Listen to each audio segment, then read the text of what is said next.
तो स्वदेशी मूवमेंट 1905 में शुरू हुआ, स्वदेशी मूवमेंट 1908 में ख़त्म हो गया और ब्रिटिशर्स ने अलग अलग पॉलिसी यूज़ की। एक्सट्रीमिस्ट के अगेंस्ट उन्होंने दमन की पॉलिसी, ब्रिटिश और मॉडरेट्स के साथ में उन्होंने सुलह की नीति को अपनाया और एक तुष्टीकरण की नीति को अपनाते हुए मॉडरेट्स को राजी करने के लिए एक रिफॉर्म कमेटी ब्रिटिशर्स ने अपॉइंट की, जिसे मॉर्ले मिंटो रिफॉर्म कमेटी के नाम से जाना जाता है। और इस कमेटी की रिकमेंडेशंस के ऊपर एक कॉम्प्रिहेंसिव एक्ट, जिसे इंडियन काउंसिल्स ऑफ एक्ट 1909 के नाम से जाना जाता है, वो ब्रिटिश अथॉरिटी ने पारित किया। तो as a mark of appeasement British authority ने एक कमेटी कॉन्स्टिट्यूट की, एक कमेटी बनाई जिसमें secretary of state for India Lord Morley and Indian viceroy Minto थे। और इस कमेटी ने कुछ रिफॉर्म्स रिकमेंड किए, कुछ कॉन्स्टिट्यूशनल रिफॉर्म्स इंडिया के लिए रिकमेंड किए और इसी कमेटी की सिफारिश के आधार पर कमेटी ने Indian councils act of 1909 enact किया। तो the government of India act of 1909 और Indian councils act of 1909, Indian councils act 1909 is also known as Morley Minto reforms. इसे मॉर्ले मिंटो रिफॉर्म्स भी कहा जाता है क्योंकि यह एक्ट एक कमेटी की सिफारिश के आधार पर इंप्लीमेंट किया गया था, इनेक्ट किया गया था। तो 1909 के इंडियन काउंसिल एक्ट को मॉर्ले मिंटो रिफॉर्म्स के नाम से भी जाना जाता है। देख लेते हैं इंपॉर्टेंट प्रोविजंस क्या थे। देखिए, सबसे इंपॉर्टेंट प्रोविजन था increase the number of elected members in the imperial legislative council as well as the provincial legislative council. केंद्रीय लेजिस्लेटिव असेंबली, केंद्रीय लेजिस्लेटिव काउंसिल और प्रोविंशियल लेजिस्लेटिव काउंसिल्स में इलेक्टेड मेंबर्स की संख्या को बढ़ा दिया गया ताकि ज्यादा से ज्यादा भारतीयों को परिषदों में चुना जा सके। अभी भी लेकिन वो लोग इनडायरेक्ट इलेक्शन के थ्रू ही चुने जाते थे। ठीक है। And Indian was to be appointed, एक इंडियन को अपॉइंट किया गया गवर्नर जनरल की एग्जीक्यूटिव काउंसिल में। For the first time it was decided कि एक भारतीय को गवर्नर जनरल की एग्जीक्यूटिव काउंसिल में नॉमिनेट किया जाएगा, एग्जीक्यूटिव काउंसिल में अपॉइंट किया जाएगा। और इसी तरह सत्येंद्र प्रसाद सिन्हा वो प्रथम व्यक्ति थे जिन्हें गवर्नर जनरल की एग्जीक्यूटिव काउंसिल में चुना गया और उन्हें गवर्नर जनरल की एग्जीक्यूटिव काउंसिल में लॉ डिपार्टमेंट का चार्ज दिया गया, लॉ डिपार्टमेंट का हेड नियुक्त किया गया। तो याद रखना ये पॉइंट कि इंडियन काउंसिल्स एक्ट ऑफ 1909 के द्वारा सत्येंद्र प्रसाद सिन्हा वो प्रथम व्यक्ति थे जिन्हें गवर्नर जनरल की एग्जीक्यूटिव काउंसिल में स्थान दिया गया था और उन्हें लॉ डिपार्टमेंट का हेड बनाया गया था। ओके। अब दो इंपॉर्टेंट चीजें यहां पर कहीं ना कहीं इंडियन काउंसिल्स ऑफ एक्ट 1892 का ही एक्सटेंशन था। देखिए, 1892 में यह कहा गया था कि एग्जीक्यूटिव काउंसिल के मेंबर्स को लेजिस्लेटिव काउंसिल के मेंबर सवाल पूछ सकते हैं, प्रश्न पूछ सकते हैं, लेकिन पूरक प्रश्न नहीं पूछे जा सकते।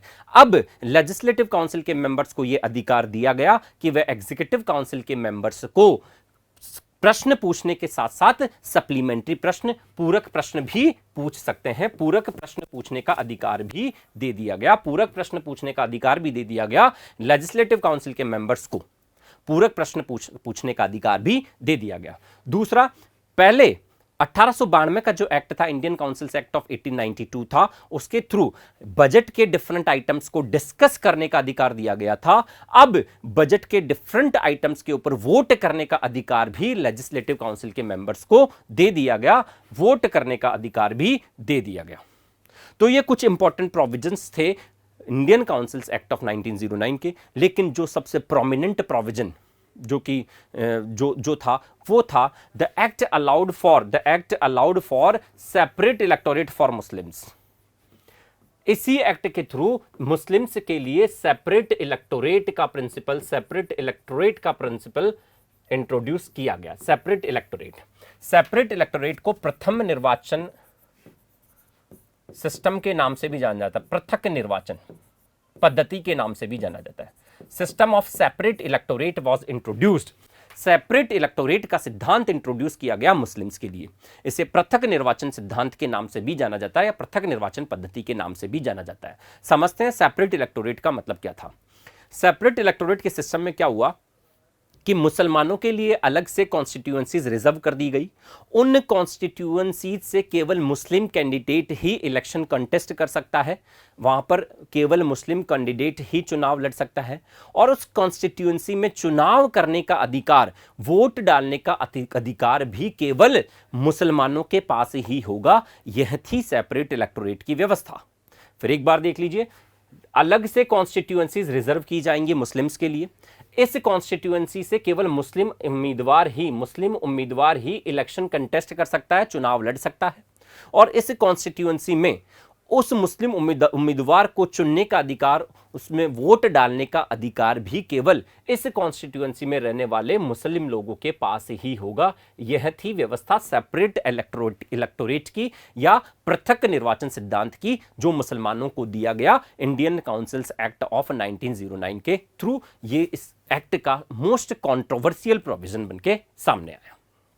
ठीक है, तो ये था इंडियन काउंसिल्स एक्ट ऑफ 1909, जो कि स्वदेशी मूवमेंट के आफ्टर माथ आया। ठीक है, अब देख लेते हैं डियर 1911 में ब्रिटिश अथॉरिटी ने दिल्ली में एक ग्रैंड दरबार का आयोजन किया, जिसे दिल्ली दरबार ऑफ 1911 के नाम से भी जाना जाता है। तो दिल्ली दरबार का आयोजन क्यों हुआ? तो उस समय जो ब्रिटिश किंग थे, किंग जॉर्ज फिफ्थ, और उनकी क्वीन जो थी क्वीन मैरी, वो भारत में आए।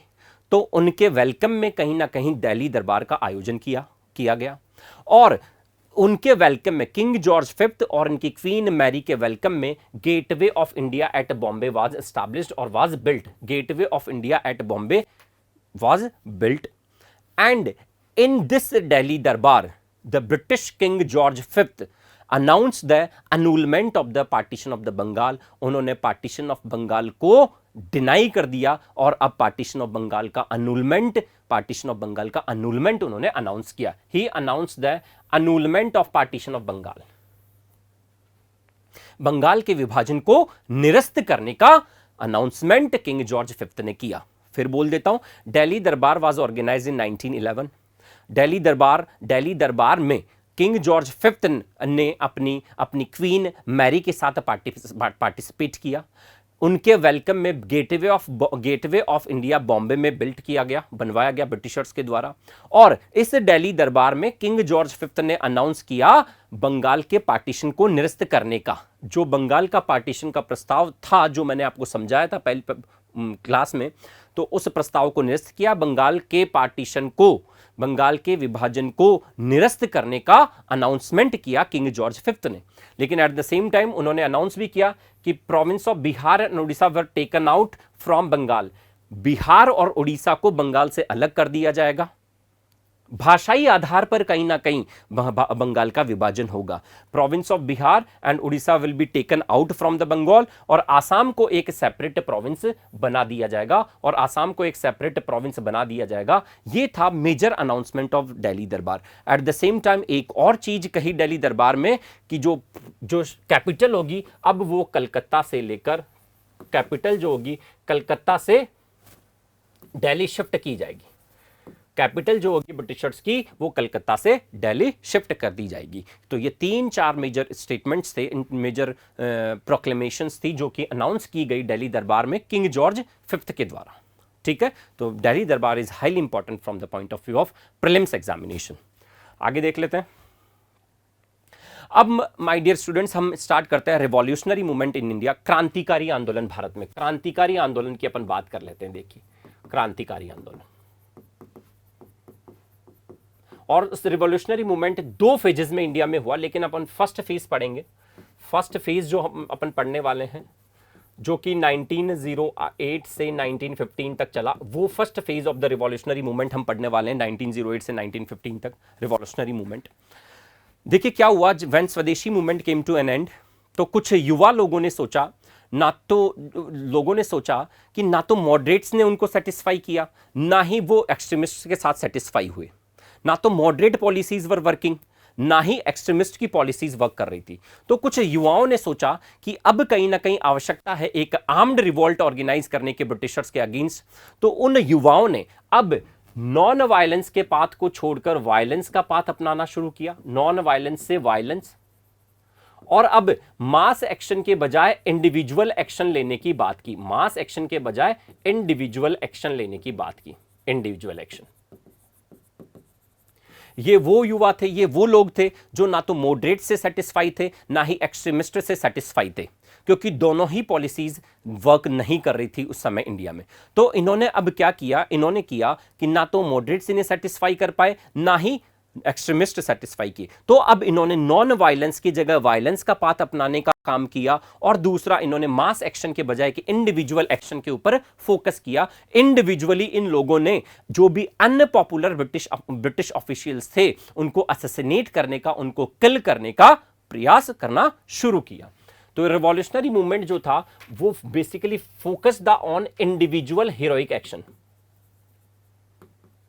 इंडिविजुअल हीरोइक एक्शन, इंडिविजुअल्स के ऊपर फोकस होगा, मास एक्शन नहीं होगा। एक इंडिविजुअल अपने आप में सफिशिएंट कैपेसिटी पैदा करेगा। और क्या क्या इनका एजेंडा था? अनपॉपुलर ब्रिटिश ऑफिशियल्स जो थे, अनपॉपुलर ब्रिटिश ऑफिशियल्स जो थे उनको असैसिनेट करेंगे, उनको किल करेंगे, ब्रिटिशर्स के दिमाग में एक डर पैदा करने के लिए। इसी के साथ 1908 में first phase of the revolutionary movement India में स्टार्ट होता है। ठीक है, लेकिन इंडिया में रिवॉल्यूशनरी इंसिडेंट्स जो थे वो पहले भी हुए थे। तो कुछ इंपॉर्टेंट रिवॉल्यूशनरी इंसिडेंट्स अपन डिस्कस करेंगे, कुछ इंपॉर्टेंट क्रांतिकारी इंसिडेंट्स जो हुए पहले भी, उन्हें अपन थोड़ा सा डिस्कस कर लेते हैं, जिसमें कुछ आर्म्ड रिवोल्ट्स ब्रिटिशर्स के अगेंस्ट हुई वो डिस्कस कर लेते हैं। देखिए, तो रिवॉल्यूशनरी मूवमेंट अपन थोड़ा पीछे से देखते हैं कि महाराष्ट्र में एक रिवॉल्यूशनरी मूवमेंट हुआ था 1876-77 में, जिसको लीड किया था वसुदेव बलवंत फड़के ने। वसुदेव बलवंत फड़के ने महाराष्ट्र में एक रिवॉल्यूशनरी मूवमेंट को लीड किया 1876-77 में। उसने वहां पर अराउंड हिमसेल्फ गैदर किया A band of Ramoshi pageants. Ramoshi tribe के पेजेंट वहां रहते थे महाराष्ट्र में, रामोसी ट्राइब के पेजेंट्स थे। इन रामोसी ट्राइब के पेजेंट्स को उन्होंने इकट्ठा किया और पेजेंट्स के इश्यूज को प्रमोट करने के लिए, उनके राइट्स को प्रमोट करने के लिए उसने ब्रिटिशर्स के अगेंस्ट एक आर्म्ड रिवॉल्ट ऑर्गेनाइज करने का फैसला किया। वसुदेव बलवंत फड़के के द्वारा कुछ डकैतीज भी ऑर्गेनाइज की गई। इन डकैतीज का जो उद्देश्य था वो था मनी कलेक्ट करना, पैसा कलेक्ट करना, ताकि इस पैसे से आर्म्स एंड अम्यूनिशन खरीदा जा सके और इस आर्म्स एंड अम्यूनिशन की हेल्प से एक आर्म्ड रिवॉल्ट ब्रिटिश अथॉरिटी के अगेंस्ट ऑर्गेनाइज की जा सके। तो वसुदेव बलवंत फड़के जो थे, इन्हें फर्स्ट रिवॉल्यूशनरी ऑफ इंडिया भी कहा जाता है, और इन्होंने रामोसी पेजेंट ट्राइब की हेल्प से इस रिवॉल्यूशनरी मूवमेंट को अंजाम दिया। इसका जो मेजर सेंटर था रिवॉल्यूशनरी मूवमेंट का वो बॉम्बे था, और ऑब्जेक्टिव जो था इस रिवॉल्यूशनरी मूवमेंट का, जो कि वसुदेव बलवंत फड़के द्वारा ऑर्गेनाइज किया गया, वो था formation of A Hindu state. लेकिन फड़के वाज अरेस्टेड इन 1879। 1879 में वसुदेव बलवंत फड़के को अरेस्ट कर लिया जाता है और उनको डिपोर्ट कर दिया जाता है आडेन। उन्हें आडेन भेज दिया जाता है, जहां पर उनकी एक एकांत में मृत्यु हो जाती है। और after Phadke Daulata Ramoshi led the movement. After Phadke Daulata Ramoshi led the movement. जो मूवमेंट था वसुदेव बलवंत फड़के का, उसको किसने लीड किया? दौलता रामोसी ने इस मूवमेंट को लीड किया। तो यह था रिवॉल्यूशनरी मूवमेंट इन महाराष्ट्र। अब देखिए, एक इंपॉर्टेंट रिवॉल्यूशनरी इवेंट हुआ in the region of Maharashtra, in the region of Poona, उसको भी देख लेते हैं। महाराष्ट्र में ही पढ़ रहे हैं अपन। चापेकर ब्रदर्स।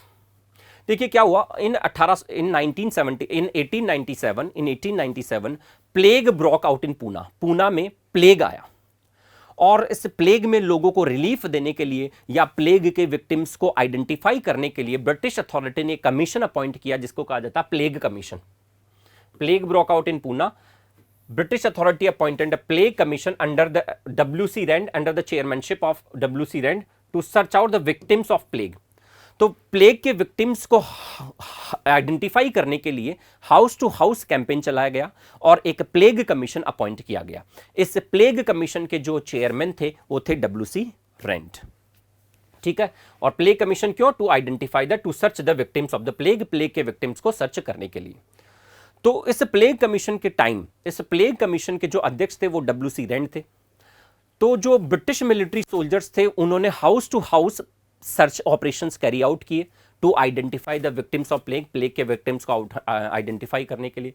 तो उस हाउस टू हाउस जो सर्च ऑपरेशंस हुए उसमें ब्रिटिश सोल्जर्स ने भारतीयों के साथ में बहुत ज्यादा मिसबिहेव किया। एज ए रिजल्ट इस मिसबिहेवियर से उनको एनिमल की तरह ट्रीट किया गया भारतीयों को। तो ये कहीं ना कहीं दो भारतीयों को पसंद नहीं आया। दो भारतीयों को, चापेकर ब्रदर्स जो थे, दामोदर चापेकर एंड बालकृष्ण चापेकर, उनको पसंद नहीं आया, और दामोदर चापेकर और बालकृष्ण चापेकर ने फाइनली WC रैंड और लेफ्टिनेंट आयस्ट का मर्डर कर दिया। Chapekar murdered Rand and Ayerst. ये मिलिट्री जनरल थे, Ayerst, lieutenant Ayerst military general थे। तो moral of the story was, this was the revolutionary act which was designed and was executed by the Chapekar brothers, Balakrishna Chapekar and Damodar Chapekar, Balkrishna Chapekar and Damodar Chapekar. क्या था इसका background, आपने समझ लिया होगा कि एक प्लेग कमीशन, प्लेग के विक्टिम्स को आइडेंटिफाई करने के लिए एक प्लेग कमीशन कॉन्स्टिट्यूट किया गया। उसके अध्यक्ष जो थे प्लेग कमीशन के वो थे WC रैंड। जब प्लेग कमीशन ने ऑर्डर दिया कि हाउस टू हाउस हमें सर्च ऑपरेशंस कैरी आउट करने हैं कि प्लेग विक्टिम्स को आइडेंटिफाई करने के लिए, तो ये जो house to house search operations हुए उसमें ब्रिटिश सोल्जर्स ने इंडियंस के साथ में मिसबिहेव किया, उनको एनिमल्स की तरह ट्रीट किया। तो इस ट्रीटमेंट के लिए चापेकर ब्रदर्स ने दोषी पाया WC रैंड और लेफ्टिनेंट, उनके जो लेफ्टिनेंट थे लेफ्टिनेंट आयस्ट को, और WC रैंड और लेफ्टिनेंट आयस्ट का मर्डर कर दिया चापेकर ब्रदर्स ने, जो कि चित्तपावन ब्राह्मण फैमिली से थे, बालकृष्ण चापेकर एंड दामोदर चापेकर। तो this was another revolutionary movement और revolutionary act in India before 1900। आगे देख लेते हैं। अब इन विनायक दामोदर सावरकर के बारे में, VD सावरकर के बारे में थोड़ा सा देख लेते हैं। इन 1899 ही फॉर्म्ड मित्र मेला, एन ऑर्गेनाइजेशन नोन एज मित्र मेला एट नासिक। एक प्रोमिनेंट ऑर्गेनाइजेशन की उन्होंने स्थापना की वीर दामोदर सावरकर ने 1899 में। इसे मित्र मेला के नाम से जाना जाता था और ये नासिक में उन्होंने स्टैब्लिश किया। 1904 में उन्होंने इसे रीनेम करके अभिनव भारत का नाम दिया, अभिनव भारत, जो कि एक सीक्रेट सोसाइटी थी क्रांतिकारियों की। अभिनव भारत नाम दे दिया गया। 1904 में मित्र मेला का नाम बदलकर उसका नाम अभिनव भारत रख दिया गया, जो कि सीक्रेट सोसाइटी थी रिवॉल्यूशनरीज की। ठीक है। 1906 में सावरकर चले गए लंदन फॉर द स्टडीज, और अभिनव भारत सोसाइटी के एक व्यक्ति थे अनंत लक्षराम करकरे, इन्होंने नासिक के कलेक्टर थे जैक्सन, उनका मर्डर कर दिया। नासिक इस सोसाइटी का जो prominent, one of the prominent leader जो थे अनंत लक्षराम करकरे, इन्होंने नासिक के जो अनपॉपुलर कलेक्टर थे जैक्सन, उनका मर्डर कर दिया। इसके बाद में करकरे को अरेस्ट किया जाता है और उनको फांसी पर लटका दिया जाता है। This was another revolutionary act in the region of the Maharashtra. तो महाराष्ट्र में अपन ने कुछ इंपॉर्टेंट रिवॉल्यूशनरी एक्ट देखे, मैं फिर से बता देता हूं। महाराष्ट्र में अपन पढ़ रहे थे तो पहले वसुदेव बलवंत फड़के का एक रिवॉल्यूशनरी एक्ट जो कि 1876-77 में आया। फिर उसके बाद में चापेकर ब्रदर्स ने WC रैंड और लेफ्टिनेंट आयस्ट का मर्डर किया 1897 में। WC Rand was the head of the plague commission.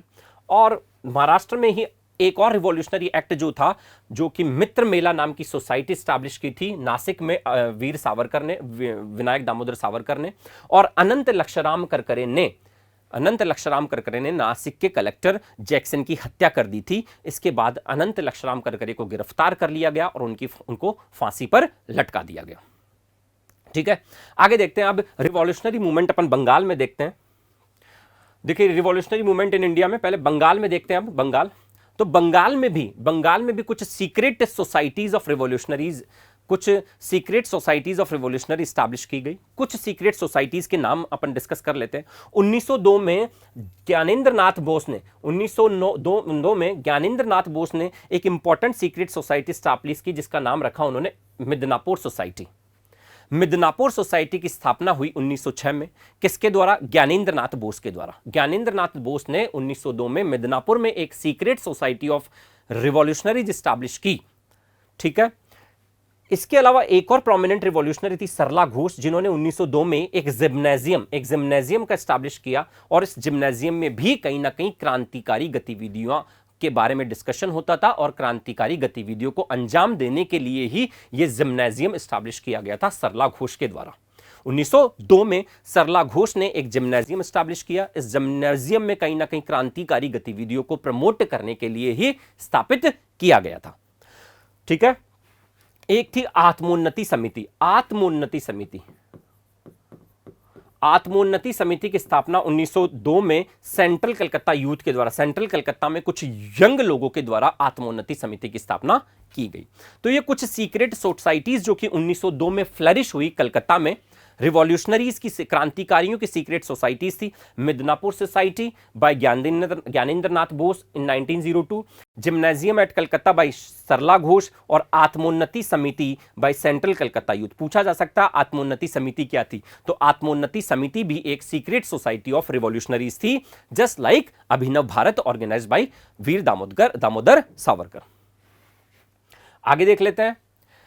अब एक इंपॉर्टेंट समिति अनुशीलन समिति का भी गठन किया गया। अनुशीलन समिति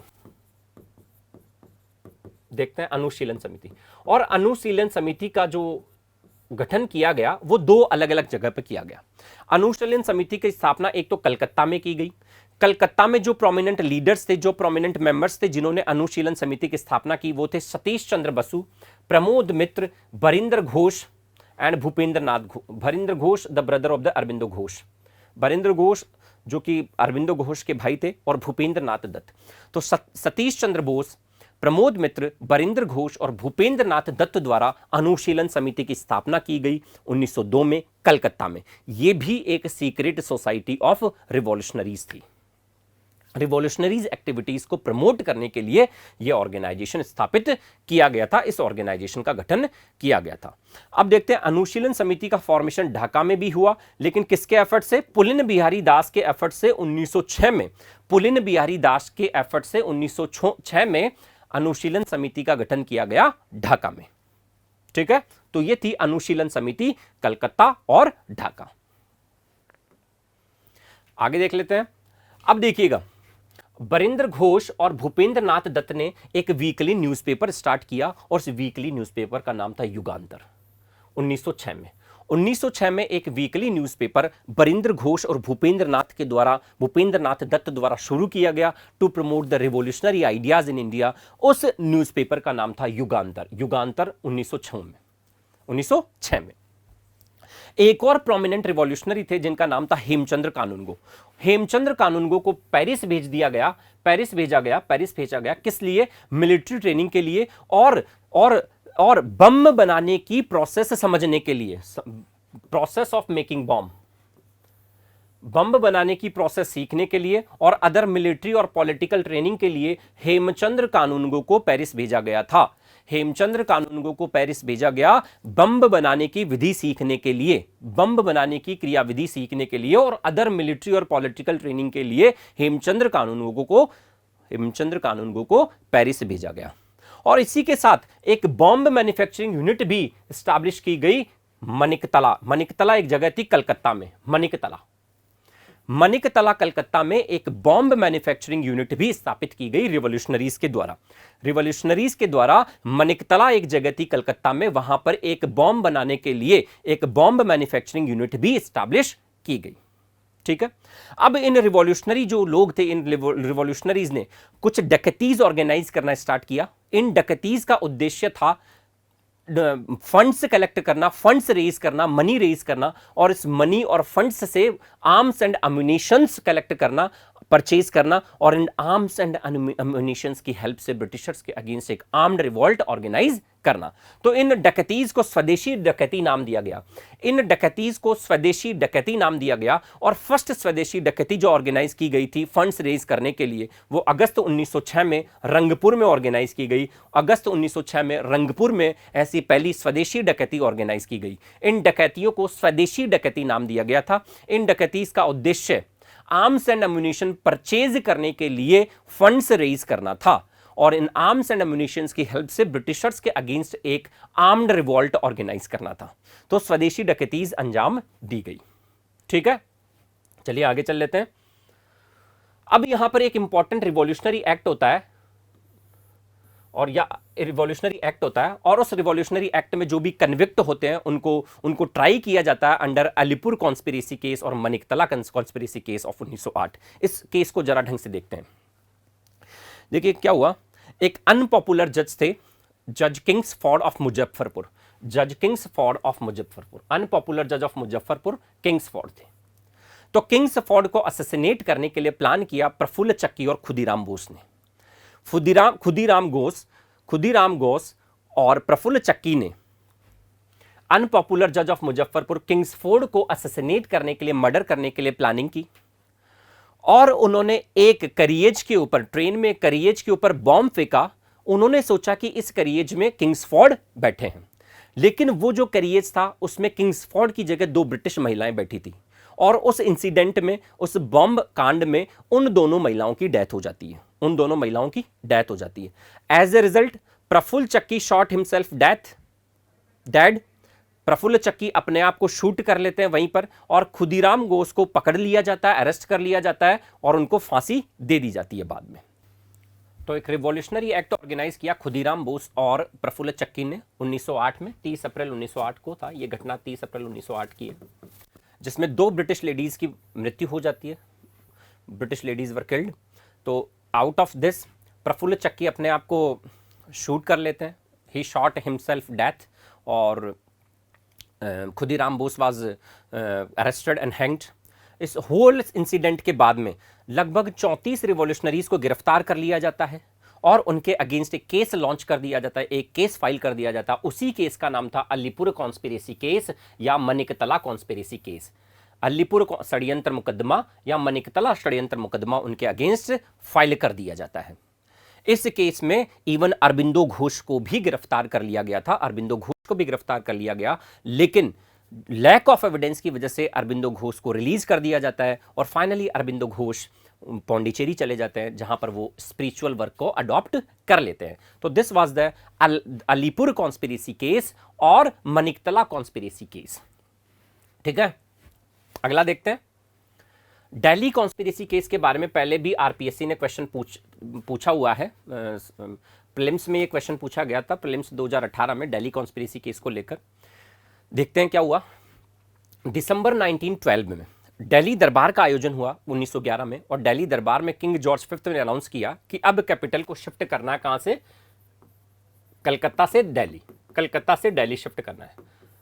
तो जब दिसंबर 1912 में कैपिटल को कलकत्ता से दिल्ली शिफ्ट किया जा रहा था, तब तत्कालीन गवर्नर जनरल लॉर्ड हार्डिंज, जो कि स्टेट प्रोसेशन, स्टेट जुलूस में पार्टिसिपेट कर रहे थे, लॉर्ड हार्डिंज, और उस समय वो एक दिल्ली के चांदनी चौक में एक एलिफेंट की सवारी कर रहे थे, एक एलिफेंट की सवारी कर रहे थे, राइडिंग एन एलिफेंट। वो जब एक हाथी पर सवार थे तब उनके ऊपर एक बॉम्ब फेंका गया रिवॉल्यूशनरीज के द्वारा, और उस रिवॉल्यूशनरी के जो उस रिवॉल्यूशनरी एक्ट था उसमें जो इन्वॉल्व थे वो थे रास बिहारी बोस और Sachindra Nath Sanyal. A group of the revolutionaries led by Sachindra Nath Sanyal and रास बिहारी बोस, यहां पर है Rash Behari Bose, through a bomb at Lord Hardinge, Lord Hardinge के ऊपर बॉम्ब फेंका। कब, जब वो चांदनी चौक में एक स्टेट प्रोसेशन में एक हाथी की सवारी कर रहे थे, लेकिन किसी न किसी तरीके से लॉर्ड हार्डिंज उसमें केवल वाउंड हुए और खत्म नहीं हुए। Lord Hardinge was bounded in this attack. After this attack several revolutionaries were arrested and Delhi conspiracy case was filed against them. इस एक्ट के बाद में लॉर्ड हार्डिंज के ऊपर जो बॉम्ब फेंका गया, उस जिसमें कि वो केवल घायल हुए थे, और ये बॉम्ब किसके द्वारा फेंका गया, एक ग्रुप ऑफ रिवॉल्यूशनरीज के द्वारा, जिसके लीडर कौन थे, रास बिहारी बोस और सचिंद्र नाथ सान्याल। इस इंसिडेंट के बाद में बहुत सारे रिवॉल्यूशनरीज को अरेस्ट कर लिया गया और उनके अगेंस्ट एक केस फाइल किया गया जिसे दिल्ली षड्यंत्र मुकदमा कहा जाता है, दिल्ली कॉन्स्पिरेसी केस के नाम से जाना जाता है, दिल्ली कॉन्स्पिरेसी केस।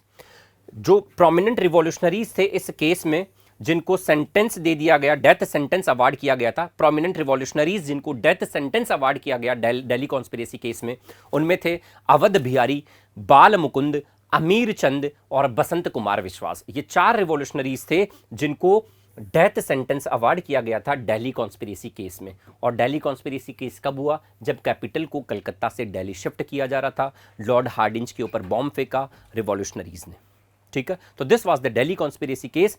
ये 4 जो रिवॉल्यूशनरीज थे उनको अरेस्ट किया गया और उनके अगेंस्ट दिल्ली कॉन्स्पिरेसी केस चलाया गया और उनको डेथ सेंटेंस अवार्ड किया गया। नाम लिख लें आप, अवध बिहारी, बाल मुकुंद, अमीर चंद एंड बसंत कुमार विश्वास। ये क्वेश्चन आरपीएससी ने प्री में पूछ लिया है। आगे चलते हैं।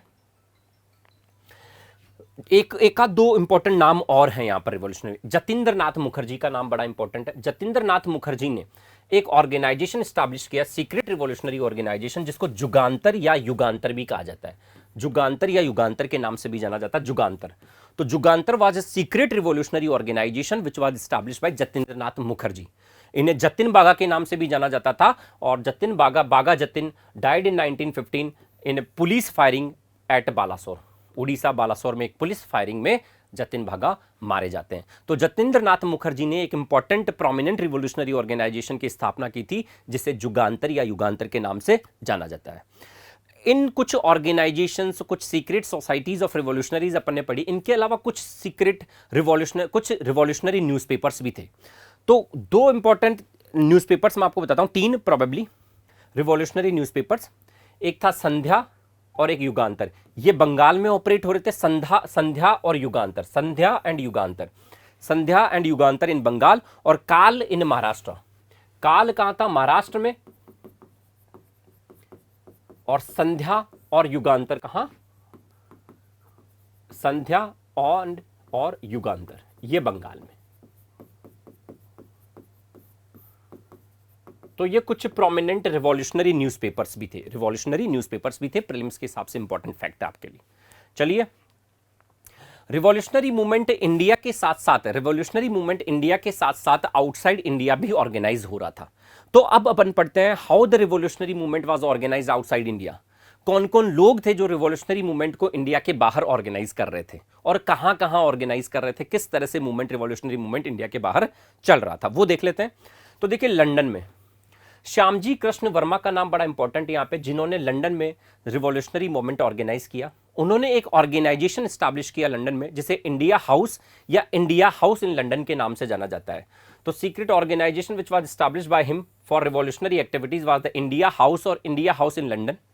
इसके अलावा उन्होंने एक वीकली जर्नल या न्यूज़पेपर भी स्टार्ट किया, जिसे कहा जाता है Indian sociologist, Indian sociologist. Shyamji Krishna Varma found Indian home rule league, Indian home rule society at London, Indian home rule society at London, इसकी भी स्थापना की थी श्यामजी कृष्ण वर्मा ने। तीन इंपॉर्टेंट फैक्ट यहाँ पे आपको सामने दिख रहे हैं। श्यामजी कृष्ण वर्मा ने एक ऑर्गेनाइजेशन स्थापित किया, जिसे इंडिया हाउस या इंडिया हाउस इन लंदन के नाम से जाना जाता है। उनका अपना एक जर्नल या न्यूज़पेपर था, जिसे इंडियन सोशियोलॉजिस्ट के नाम से जानते हैं, इंडियन सोशियोलॉजिस्ट। और एक और सोसाइटी उन्होंने फाउंड की, जिसे इंडियन होम रूल सोसाइटी के नाम से जाना जाता है, और ये भी लंदन में। और इंडियन होम रूल सोसाइटी का उद्देश्य था रेडिकल यूथ को इंडिया से लंदन में बुलाना थ्रू ए स्कॉलरशिप स्कीम। एक स्कॉलरशिप स्कीम इंट्रोड्यूस की home rule society in London at London. इन्होंने एक स्कॉलरशिप स्कीम इंट्रोड्यूस की to bring the radical youth from India. India से रेडिकल यूथ को लाने के लिए एक स्कॉलरशिप स्कीम भी शुरू की थी। 1907 में इंडिया हाउस इन लंदन को जो कंट्रोल जो था, वो एक revolutionary group led by VD Savarkar के हाथों में चला जाता है। 1907 में इनका जो ऑर्गेनाइजेशन था इंडिया हाउस इन लंदन, इसका कंट्रोल एक रिवॉल्यूशनरी ग्रुप के हाथ में चला जाता है, जो कि उस ग्रुप के लीडर थे वीर सावरकर। और इसी ग्रुप के एक प्रोमिनेंट पर्सन थे मदन लाल डींगरा, जिन्होंने जुलाई 1909 में कर्जन वायली की हत्या की थी। कर्जन वायली की हत्या की 1909 में। इसी ग्रुप के एक रिवॉल्यूशनरी जिनका नाम था मदन लाल डींगरा, उन्होंने 1909 में कर्जन वायली की हत्या की लंदन में। और फाइनली डींगरा को अरेस्ट कर लिया जाता है और उनको फांसी पे लटका दिया जाता है। ये था रिवॉल्यूशनरी मूवमेंट एट लंदन। आगे देखते हैं। मैडम भिकाजी कामा का नाम भी बड़ा इंपॉर्टेंट है। मैडम भिकाजी कामा, उन्हें मदर ऑफ इंडियन रिवॉल्यूशन के नाम से जाना जाता है। इनका जन्म महाराष्ट्र में हुआ। उन्होंने सेक्रेटरी ऑफ दादा भाई नौरोजी के रूप में भी कार्य किया। मैडम भिकाजी कामा के बारे में जाने, उन्हें मदर ऑफ इंडियन रिवॉल्यूशन कहा जाता है।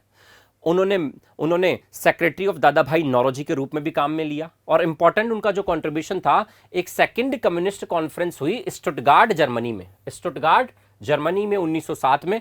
उन्होंने इस कम्युनिस्ट कॉन्फ्रेंस में पार्टिसिपेट किया और वहां पर इंडियन फ्लैग होइस्ट किया था। तो पहली बार Indian flag outside the frontiers of India was होइस्टेड।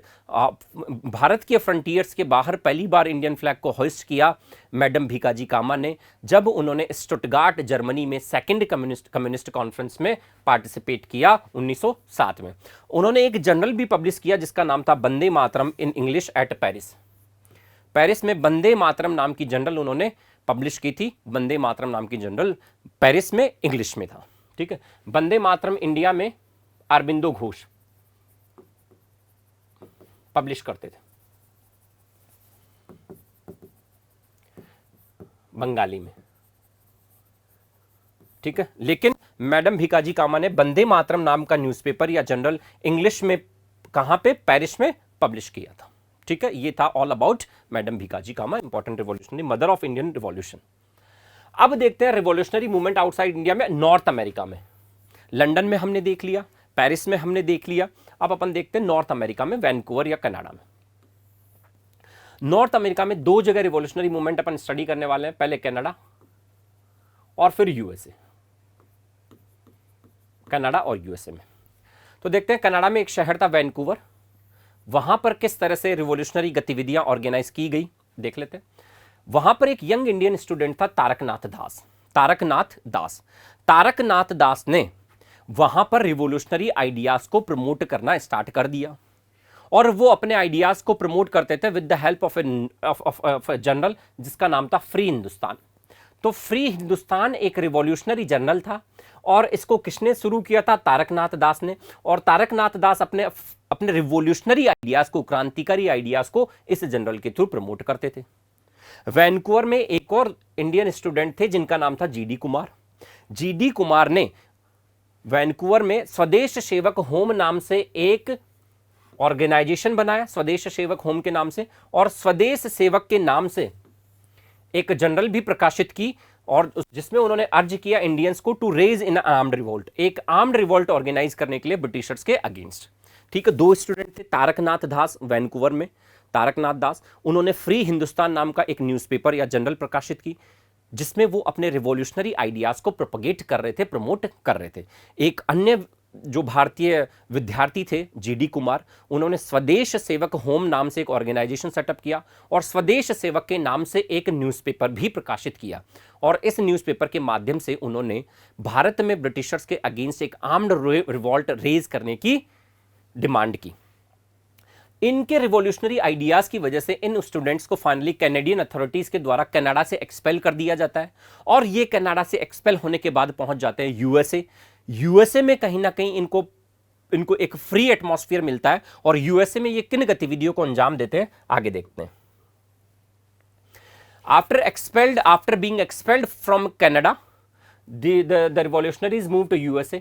USA में ये स्टूडेंट्स क्या करते हैं, सिटी ऑफ सीटल में पहले तो सेटल हो गए और यहाँ पर उन्होंने एक important organisation United India house की स्थापना की। यूएसए में सिटी ऑफ सीटल में ये सेटल हो जाते हैं और वहाँ पर एक prominent organisation United India house की इन्होंने स्थापना की। और चूंकि यूएसए में भी large number of members of Sikh community were there, Sikh संप्रदाय के बहुत सारे लोग थे, तो इन सिख संप्रदाय के लोगों को उन्होंने कन्विंस करना शुरू कर दिया कि हमें जरूरत है एक आर्म्ड रिवॉल्ट ऑर्गेनाइज करने की against the Britishers. Under their influence large number of people from the Sikh community joined there movement. उनके इन्फ्लुएंस में large number of the Sikh community joined there movement और लीडर्स देखिए, लीडर्स लाइक करतार सिंह सराभा, भगवान Singh and भाई परमानंद joined the movement. इन्होंने join कर लिया उनके मूवमेंट को, जो इंडियन स्टूडेंट्स के द्वारा मूवमेंट चलाया जा रहा था, एक रिवोल्यूशनरी मूवमेंट चलाया गया था, उसको कुछ prominent Indian leaders Kartar Singh Sarabha, भगवान सिंह और भाई परमानंद के द्वारा ज्वाइन कर लिया जाता है। इस समय एक प्रोमिनेंट स्कॉलर जिनका नाम था लाला हरदयाल वो यूएसए में थे और लाला हरदयाल ने इस मूवमेंट को नेतृत्व प्रदान करने की डिजायर की। He expressed his desire to lead this movement। आगे देखते हैं क्या होता है। अब देखते हैं अब इस मूवमेंट की रिवॉल्यूशनरी मूवमेंट की लीडरशिप किसने अज्यूम कर ली? लाला हरदयाल ने। लाला हरदयाल ने। अब मूवमेंट की लीडरशिप कौन अज्यूम कर लेता है? Lala Hardayal. Lala Hardayal along with the Sohan Singh Bhakna found Yugantar Ashram at San Francisco and started the movement. Lala Hardayal ने अब क्या किया? सोहन सिंह भाकना के साथ मिलकर एक आश्रम स्टैब्लिश किया जिसका नाम था युगांतर आश्रम, और कहां? सैन फ्रांसिस्को में। और वहां इस मूवमेंट को एक ऑर्गेनाइज्ड मैनर में स्टार्ट करने के लिए, इस मूवमेंट को एक ऑर्गेनाइज्ड मैनर में स्टार्ट करने के लिए लाला हरदयाल ने सोहन सिंह भाकना के साथ मिलकर युगांतरम आश्रम की स्थापना की सैन फ्रांसिस्को में। इस युगांतर आश्रम ही इनके क्रांतिकारी आंदोलन का हेडक्वार्टर था। युगांतर आश्रम ही इनके क्रांतिकारी आंदोलन का प्रमुख हेडक्वार्टर था, प्रमुख केंद्र था। आगे देखते हैं क्या हुआ। नवंबर 1913 में लाला हरदयाल, सोहन सिंह भाकना, इन रिवॉल्यूशनरीज ने मिलकर एक वीकली न्यूज़पेपर स्टार्ट किया जिसका नाम था गदर। एक वीकली न्यूज़पेपर स्टार्ट किया जिसका नाम था गदर। इससे पहले उर्दू में प्रकाशित किया गया, फिर गुरुमुखी स्क्रिप्ट में, और later other Indian news languages में, और बाद में अदर जो इंडियन लैंग्वेजेस थे उनमें, अन्य भारतीय भाषाओं में प्रकाशित किया गया। तो इन रिवॉल्यूशनरीज ने एक प्रोमिनेंट न्यूज़पेपर, एक जर्नल शुरू की जिसका नाम था गदर। पहले गदर नाम का जो जर्नल था वो उर्दू भाषा में, फिर गुरुमुखी स्क्रिप्ट में, और फिर अन्य भारतीय भाषाओं में प्रकाशित होने लगा। इस गदर नाम की जर्नल के पीछे ही इस पूरे मूवमेंट को गदर मूवमेंट के नाम से जानने लगा। चूंकि गदर नाम की पत्रिका इन्होंने प्रकाशित की, इस गदर नाम की पत्रिका के पीछे ही इनके द्वारा चलाए गए इस क्रांतिकारी आंदोलन को गदर आंदोलन के नाम से जाना गया। और गदर आंदोलन का हेडक्वार्टर कौन बना? युगांतर आश्रम इन सैन फ्रांसिस्को। युगांतर आश्रम इन सैन फ्रांसिस्को ही इस पूरे गदर आंदोलन का हेडक्वार्टर बना। यह क्वेश्चन यूपीएससी प्रीलिम्स में पूछा जा चुका है कि युगांतरम आश्रम एट सैन फ्रांसिस्को, या गदर मूवमेंट का हेडक्वार्टर जो था वो कहां था? San Francisco, USA. तो किस तरह से लाला हरदयाल ने लीडरशिप को अज्यूम किया, इस क्रांतिकारी आंदोलन की लीडरशिप को? उन्होंने सोहन सिंह भाकना के साथ मिलकर युगांतरम आश्रम की स्थापना की सैन फ्रांसिस्को में। यह युगांतर आश्रम ही गदर आंदोलन का हेडक्वार्टर था सैन फ्रांसिस्को में। उन्होंने एक जर्नल प्रकाशित की जिसका नाम था गदर, और उस गदर जर्नल के पीछे ही इस आंदोलन का नाम गदर आंदोलन पड़ा। चलते हैं आगे, देखिए। तो with the objective of organizing an armed revolt, Ghadar revolutionaries came to India in February 1915 में ये गदर रिवॉल्यूशनरीज इंडिया में आए। किसके लिए? एक आर्म्ड रिवोल्ट ऑर्गेनाइज करने के लिए। इनका उद्देश्य था इंडिया में एक आर्म्ड रिवॉल्ट ऑर्गेनाइज करना। उस उद्देश्य को, उस लक्ष्य को प्राप्त करने के लिए गदर रिवॉल्यूशनरीज इंडिया में आते हैं फरवरी 1915 में। लेकिन ब्रिटिश अथॉरिटी को इनकी प्लानिंग के बारे में जानकारी मिल जाती है, और कुछ इंपॉर्टेंट गदर रिवॉल्यूशनरीज को अरेस्ट कर लिया जाता है, और कुछ उनमें से कुछ रिवॉल्यूशनरीज को फांसी की सजा दे दी जाती है, लाइक करतार सिंह सराभा, फांसी की सजा दे दी जाती। अब उधर क्या हुआ? लाला लाजपत राय को अरेस्ट कर लिया जाता है 25 मार्च 1914 को। लाला हरदयाल को अरेस्ट कर लिया जाता है 25 मार्च 1914 को मीनवाइल, और लाला हरदयाल को बेल पर रिलीज कर दिया जाता है, और उनसे यह एफिडेविट लिया जाता है कि आप अब इस मूवमेंट को सपोर्ट नहीं करेंगे on the condition of disassociating himself from the movement, कि आप अब अपने आप को डिसएसोसिएट कर लोगे इस मूवमेंट से तो ही आपको रिलीज किया जाएगा। तो इस कंडीशन के ऊपर कि वो अपने आप को गदर मूवमेंट से डिसएसोसिएट कर लेंगे, लाला हरदयाल को रिलीज किया जाता है। इसके बाद लाला हरदयाल इस मूवमेंट को लीड करने से मना कर देते हैं। इस वजह से ये मूवमेंट एडवर्सली अफेक्ट होता है, और by 1915 the movement comes to an end. This was all about the Ghadar movement. चलिए, तो ये था first phase of the revolutionary movement. This was the first phase of the revolutionary movement. अपन ने कहां से स्टार्ट किया? ये कुछ सीक्रेट रिवोल्यूशनरी सोसाइटीज की स्टैब्लिशमेंट हुआ। 1902 में मिदनापुर सोसाइटी, ज्ञानेंद्र नाथ बसु ज्ञानेंद्र नाथ बोस मैंने आपको बताया। 1902 में एक जिम्नेजियम सरला घोष ने स्टैब्लिश किया और 1902 में आत्मोन्नति सभा की स्थापना हुई थी या आत्मोन्नति समिति की स्थापना हुई थी। उसके बाद कुछ रिवॉल्यूशनरी एक्ट से परफॉर्म किए गए, मैंने आपको बताया 30 अप्रैल 1908 को एक रिवॉल्यूशनरी एक्ट परफॉर्म किया खुदीराम बोस और प्रफुल्ल चक्की ने, जिसमें 2 विदेशी महिलाओं की मृत्यु हो जाती है और 34 रिवॉल्यूशनरीज को अरेस्ट कर लिया जाता है और उनके अगेंस्ट मनिकतला और अलीपुर कॉन्स्पिरेसी केस फाइल कर दिया जाता है। अरबिंदो घोष को रिलीज कर देते हैं due to lack of evidence. फिर दिल्ली कॉन्स्पिरेसी केस अपन ने देखा। फिर revolutionary movement outside the frontiers of India भी अपन ने डिस्कस किया है। तो ये था revolutionary movement in India and outside India during 1908 and 1905। अब देखते हैं आगे। During the course of the national movement, है ना। अब आगे देखते हैं Lucknow session of the Congress 1916। वापस आ जाते हैं कांग्रेस के ऊपर। अब देखिए तिलक को 1908 में मांडली जेल में भेज दिया जाता है, 6 साल के जेल की सजा दे दी जाती है। 1914 में तिलक को रिलीज कर दिया जाता है। अब सबसे पहले तिलक ने क्या किया 1914 में जब तिलक वापस आते हैं तो phase of political inactivity India में था। दो the revolutionary movement was going on, लेकिन पॉलिटिकली मासेस उतने ज्यादा एक्टिव नहीं थे। तो इस पॉलिटिकल स्ट्रगल को, इनएक्टिवेटेड पॉलिटिकल स्ट्रगल को वापस एक्टिवेट करने के लिए तिलक ने सबसे पहले सोचा कि मैं जैसे ना तैसे कांग्रेस में एंट्री करूं। समझ में आ रही? क्योंकि कांग्रेस ही उस समय एक ऑल इंडिया पॉलिटिकल ऑर्गेनाइजेशन था। कांग्रेस के बारे में लोगों को पता था। कांग्रेस जन जागृति की भावना को लोगों में फैला रहा था।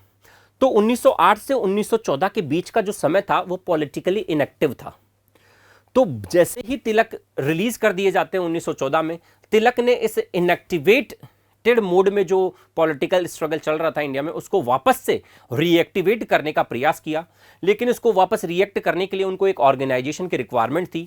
तो सबसे पहले उन्होंने सोचा क्यों ना सबसे पहले कांग्रेस में वापस एंट्री की जाए। और कांग्रेस में उनकी वापस एंट्री करने के लिए जो प्रयास किए गए थे वो एनी बेसेंट द्वारा किए गए। तो तिलक ने सबसे पहले क्या डिसाइड किया कि जैसे तैसे assisted by Annie Besant admit करूं कांग्रेस में, रीएक्टिवेट करूं। और उस समय फॉर्चुनेटली तिलक के लिए क्या होता है, फिरोज शाह मेहता की डेथ हो जाती है 1915 में। और इसी के साथ जो भी नरम पंथियों का गरम पंथियों के प्रति जो रुख था वो कहीं ना कहीं लचीला पड़ जाता है। पूरा का पूरा जो गुस्सा था उनका वो खत्म हो जाता है नरम पंथियों का गरम पंथियों को लेकर। और इसी के साथ तिलक की एंट्री हो जाती है कांग्रेस में। और कांग्रेस का जो सेशन कन्वीन होता है 1916 का, वो होता है लखनऊ में कन्वीन। अब तो Lucknow session of the Indian National Congress which was convene in 1916। इसके कुछ इंपॉर्टेंट प्रोविजंस थे, उसके कुछ इंपॉर्टेंट फीचर्स थे। वो क्या थे? लखनऊ सेशन में यूनिफिकेशन होता है both the wings of the Congress. Congress के जो 2 विंग थे, नरमपंथी, उनका रीयूनियन होता है और गरमपंथी का वापस रीयूनियन हो जाता है। पहला, it witness the unification of the 2 wings of the Congress. Congress के जो 2 डिफरेंट विंग्स थे उनका रीयूनियन होता है, यूनिफिकेशन होता है 1916 के लखनऊ अधिवेशन में।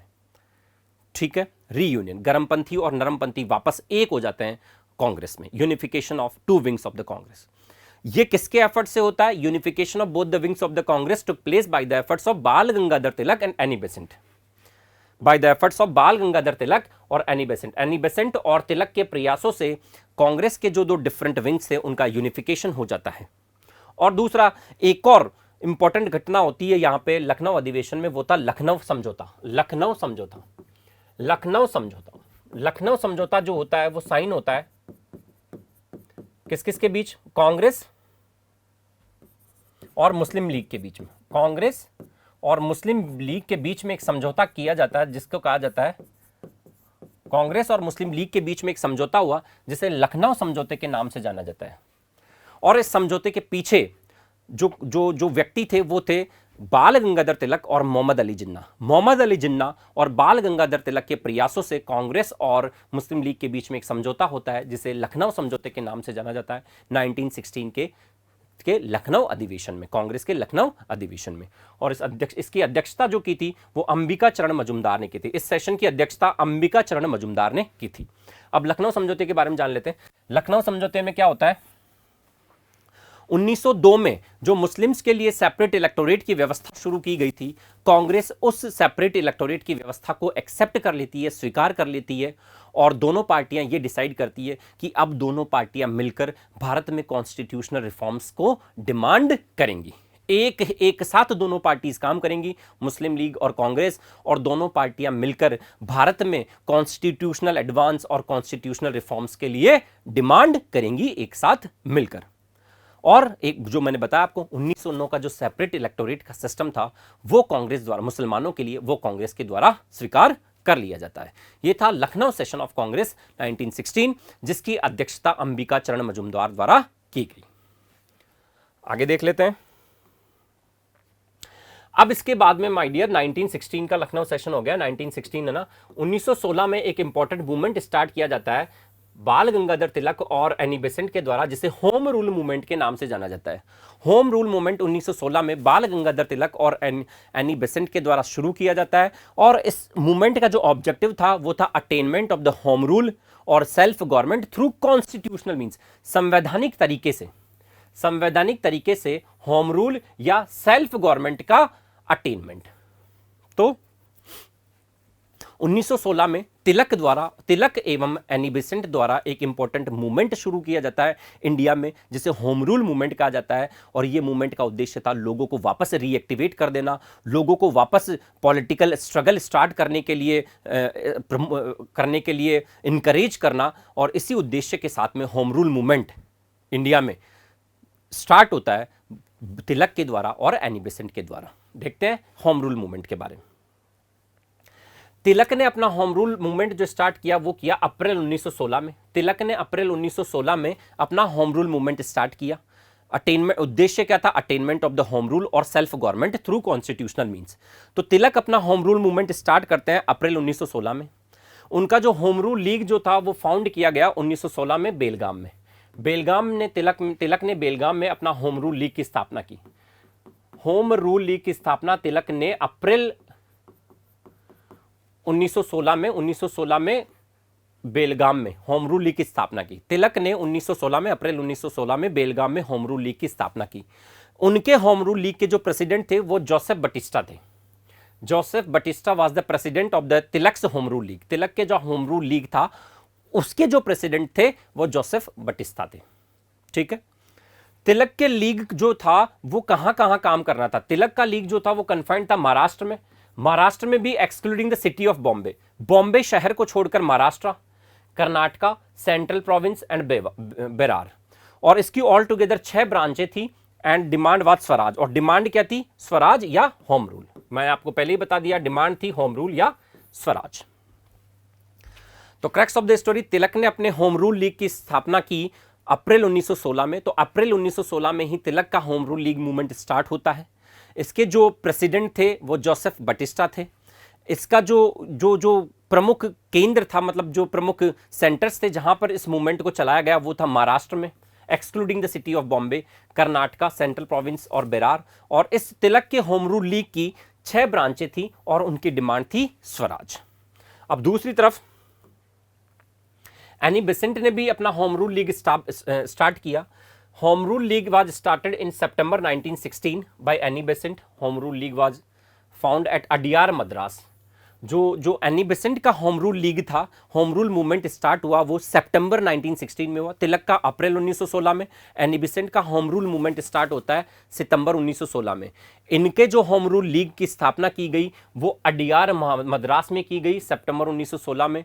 इसके जो सेक्रेटरी थे वो थे जॉर्ज अरुंदाले इनके होम रूल लीग के सेक्रेटरी थे एनी बेसेंट के। इनका जो रीजन था वो तिलक के होम रूल लीग को छोड़कर बाकी का जो ब्रिटिश इंडिया था वो इनका एरिया ऑफ एक्टिविटी था। इनका जो होम रूल लीग मूवमेंट चलना था वो तिलक के एरिया को छोड़कर था। तो पूरा का पूरा ब्रिटिश इंडिया तिलक के एरिया को एक्सक्लूड करके वहां पर एनी बेसेंट ने अपना होम रूल मूवमेंट चलाया। कुछ प्रोमिनेंट इंडियन लीडर्स जैसे जवाहरलाल नेहरू, मोहम्मद अली जिन्ना, वीपी वाडिया ने एनी बेसेंट के होम रूल लीग मूवमेंट को ज्वाइन किया। एनी बेसेंट के होम रूल मूवमेंट को ज्वाइन किया था किसने? जवाहरलाल नेहरू, वीपी वाडिया और मोहम्मद अली जिन्ना जैसे नेताओं ने। मोहम्मद अली जिन्ना, वीपी वाडिया, जवाहरलाल नेहरू जैसे नेता भी एनी बेसेंट के होम रूल मूवमेंट का पार्ट बने। अब तिलक और एनी बेसेंट ने क्यों अपने अलग अलग होम रूल मूवमेंट्स शुरू किए, क्यों ना इंटीग्रेट होकर एफर्ट किए जाते। इसका एक्सप्लेनेशन खुद एनी बेसेंट ने किया कि some of the followers of the Tilak didn't like me and some of mine didn't like Tilak. Tilak के कुछ फॉलोअर्स मुझे लाइक नहीं करते हैं, एनी बेसेंट ने कहा, और मेरे कुछ फॉलोअर्स तिलक को लाइक नहीं करते हैं। तो क्यों ना क्यों हम अलग अलग होकर, ये अलग उद्देश्य हमारा एक ही होगा, लेकिन हम अलग अलग होम रूल ऑर्गेनाइज करेंगे अलग अलग पार्ट्स ऑफ द कंट्री में। ठीक है, तो ये थे तिलक का होम रूल लीग जो कि अप्रैल 1916 में शुरू होता है, और एनी बेसेंट का होम रूल लीग जो कि सितंबर 1916 में शुरू होता है। और उद्देश्य क्या था? होम रूल और स्वराज, लोगों को स्वराज और होम रूल के बारे में एक्सप्लेन करना, मीनिंग एंड सिग्निफिकेंस। देखते हैं आगे। What was the programme of the home rule league? जिस तरह से अपन ने स्वदेशी मूवमेंट का प्रोग्राम देखा था, उसी तरह होम रूल लीग का प्रोग्राम भी देख लेते हैं। तो क्या किया इन्होंने? सबसे पहले तो होम रूल लीग का जो फोकस होगा वो रिमोटेस्ट विलेजेस के होगा, रिमोटेस्ट कॉर्नर्स ऑफ कंट्री के ऊपर अपन फोकस करेंगे, अपन गांवों के लोगों पर फोकस करेंगे, अपन रिमोटेस्ट विलेजेस के ऊपर फोकस करेंगे। प्रोग्राम क्या रहेगा वहां पर? हम डिलीवर करेंगे long speeches to explain meaning and significance of the home rule. Means the leaders of the home rule movement deliver किए, बड़े बड़े स्पीचेस डिलीवर किए, जिसमें उन्होंने एक्सप्लेन किया कि ये मीनिंग क्या है होम रूल का, और ये होम रूल का सिग्निफिकेंस क्या होगा भारतीयों के लिए। इसको एक्सप्लेन करने के लिए powerful speeches were delivered by the leaders of the home rule. इन्होंने हैंड रिटन पैम्फलेट्स भी सर्कुलेट किए, hand written pamphlets were circulated explaining the meaning and significance of the home rule. Home rule का स्वराज का meaning और significance explain करने के लिए hand written pamphlets भी सर्कुलेट किए गए। रिमोटेस्ट कॉर्नर्स ऑफ कंट्री पर फोकस किया गया, लोगों को स्वराज का मतलब और स्वराज का जो सिग्निफिकेंस क्या होगा भारतीयों के लिए वो समझाने की कोशिश की गई। रीडिंग रूम्स और लाइब्रेरीज खोले गए, लाइब्रेरीज और रीडिंग रूम्स खोले गए।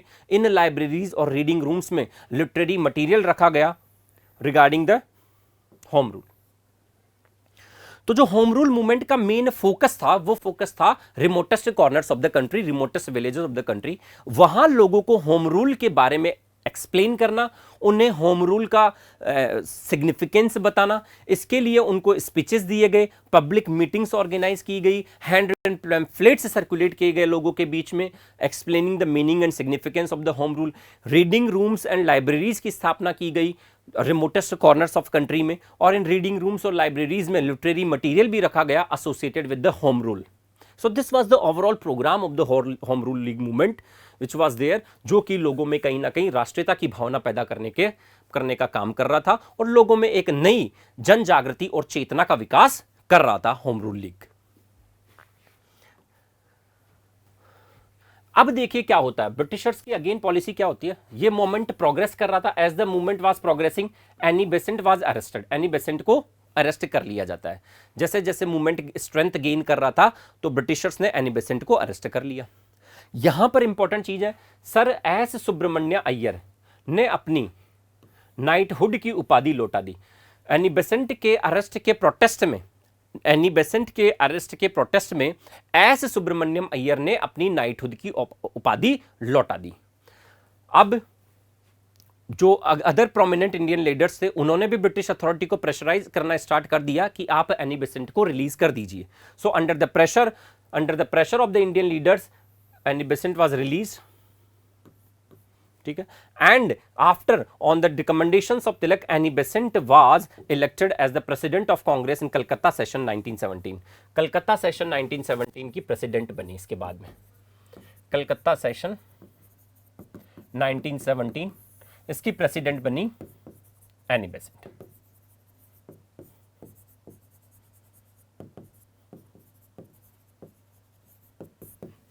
समझ में आई बात? एनी बेसेंट तिलक के रिकमेंडेशंस के ऊपर एनी बेसेंट को कलकत्ता सेशन जो था इंडियन नेशनल कांग्रेस का, जो कि 1917 में हुआ, उसका अध्यक्ष चुना गया।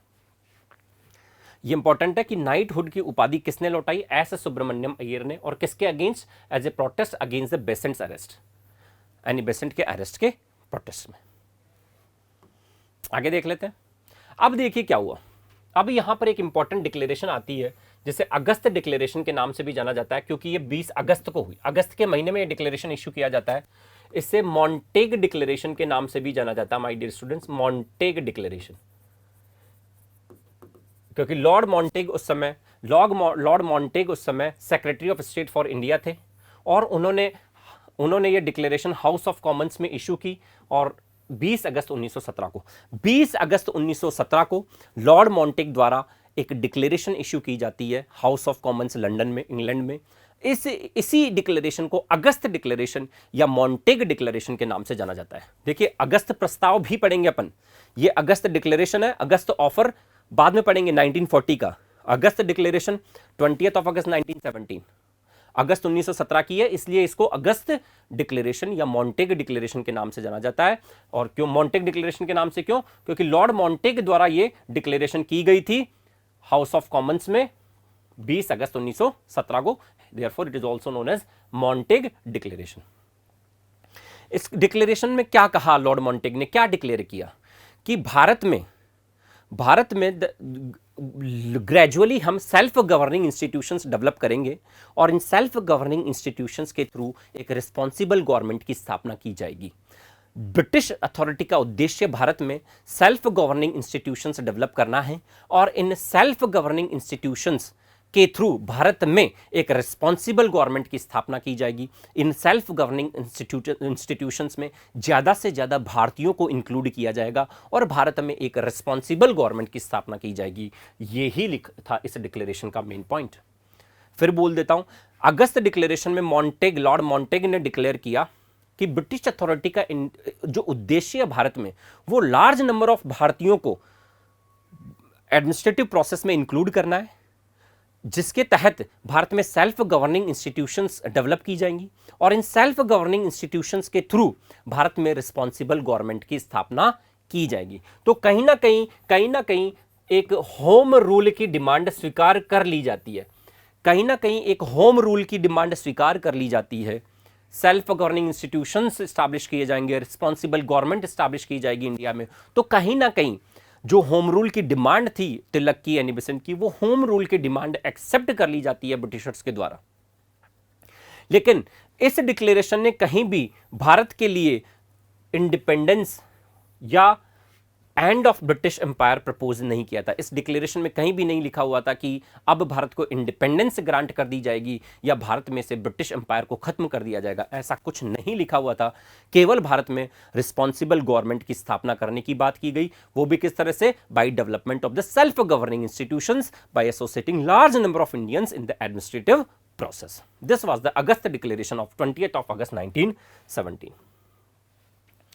आगे देखते हैं। अब इसके बाद क्या होता है, पोस्ट अगस्त डिक्लेरेशन। जैसे ही अगस्त डिक्लेरेशन इश्यू होती है उसके बाद में एनी बेसेंट ने अपना होम रूल मूवमेंट विड्रॉ कर लेती हैं कि उन्हें लगता है कि कहीं ना कहीं होम रूल की डिमांड ब्रिटिशर्स के द्वारा स्वीकार कर ली गई है, अतः अब उचित होगा होम रूल मूवमेंट को एंड कर देना। तो एनी बेसेंट अपना होम रूल मूवमेंट को विड्रॉ कर लेती है। दूसरी तरफ तिलक थे, तो तिलक भी क्या करते हैं, तिलक एक व्यक्ति थे वैलेंटाइन शिरोल, एक ब्रिटिश जर्नलिस्ट थे वैलेंटाइन शिरोल। उन्होंने तिलक को the father of Indian unrest declare किया था। एक ब्रिटिश जर्नलिस्ट थे जिनका नाम था वैलेंटाइन शिरोल, उन्होंने तिलक को भारत में फादर ऑफ इंडियन अनरेस्ट की उपाधि दी कि भारत में जो भी अभी अनरेस्ट है उसके पीछे जो प्रोमिनेंट पर्सन है वो तिलक है। तो तिलक को उन्होंने father of Indian unrest declare किया, किसने, वैलेंटाइन शिरोल ने। तो तिलक बाद में लंदन चले गए एक मुकदमा दर्ज करने अगेंस्ट वैलेंटाइन शिरोल, एक case to file a case against British journalist Valentine Chirol. Tilak went to London. तो अब क्या हुआ, होम रूल, तो एनी बेसेंट ने अपना होम रूल वापस ले लिया, होम रूल मूवमेंट विड्रॉ कर लिया। तिलक लंदन में चले गए, किस लिए, एक केस फाइल करने के लिए, किसके अगेंस्ट, वैलेंटाइन शिरोल के अगेंस्ट। क्यों, क्योंकि वैलेंटाइन शिरोल ने तिलक को the father of Indian unrest declare किया था, इस वजह से। तो अब the home rule movement left leaderless and directionless and by the end of 1918 it came to an end. तो 1918 by the end of 1918 home rule movement came to an end. ठीक है, तो अपन अब यहां देखते हैं, ये थोड़े ही दिनों के लिए सर्वाइव किया, लेकिन was that it legitimise the demand, home rule movement ने डिमांड, होम रूल की डिमांड को लेजिटिमाइज किया, इंपॉर्टेंट कंट्रीब्यूशन।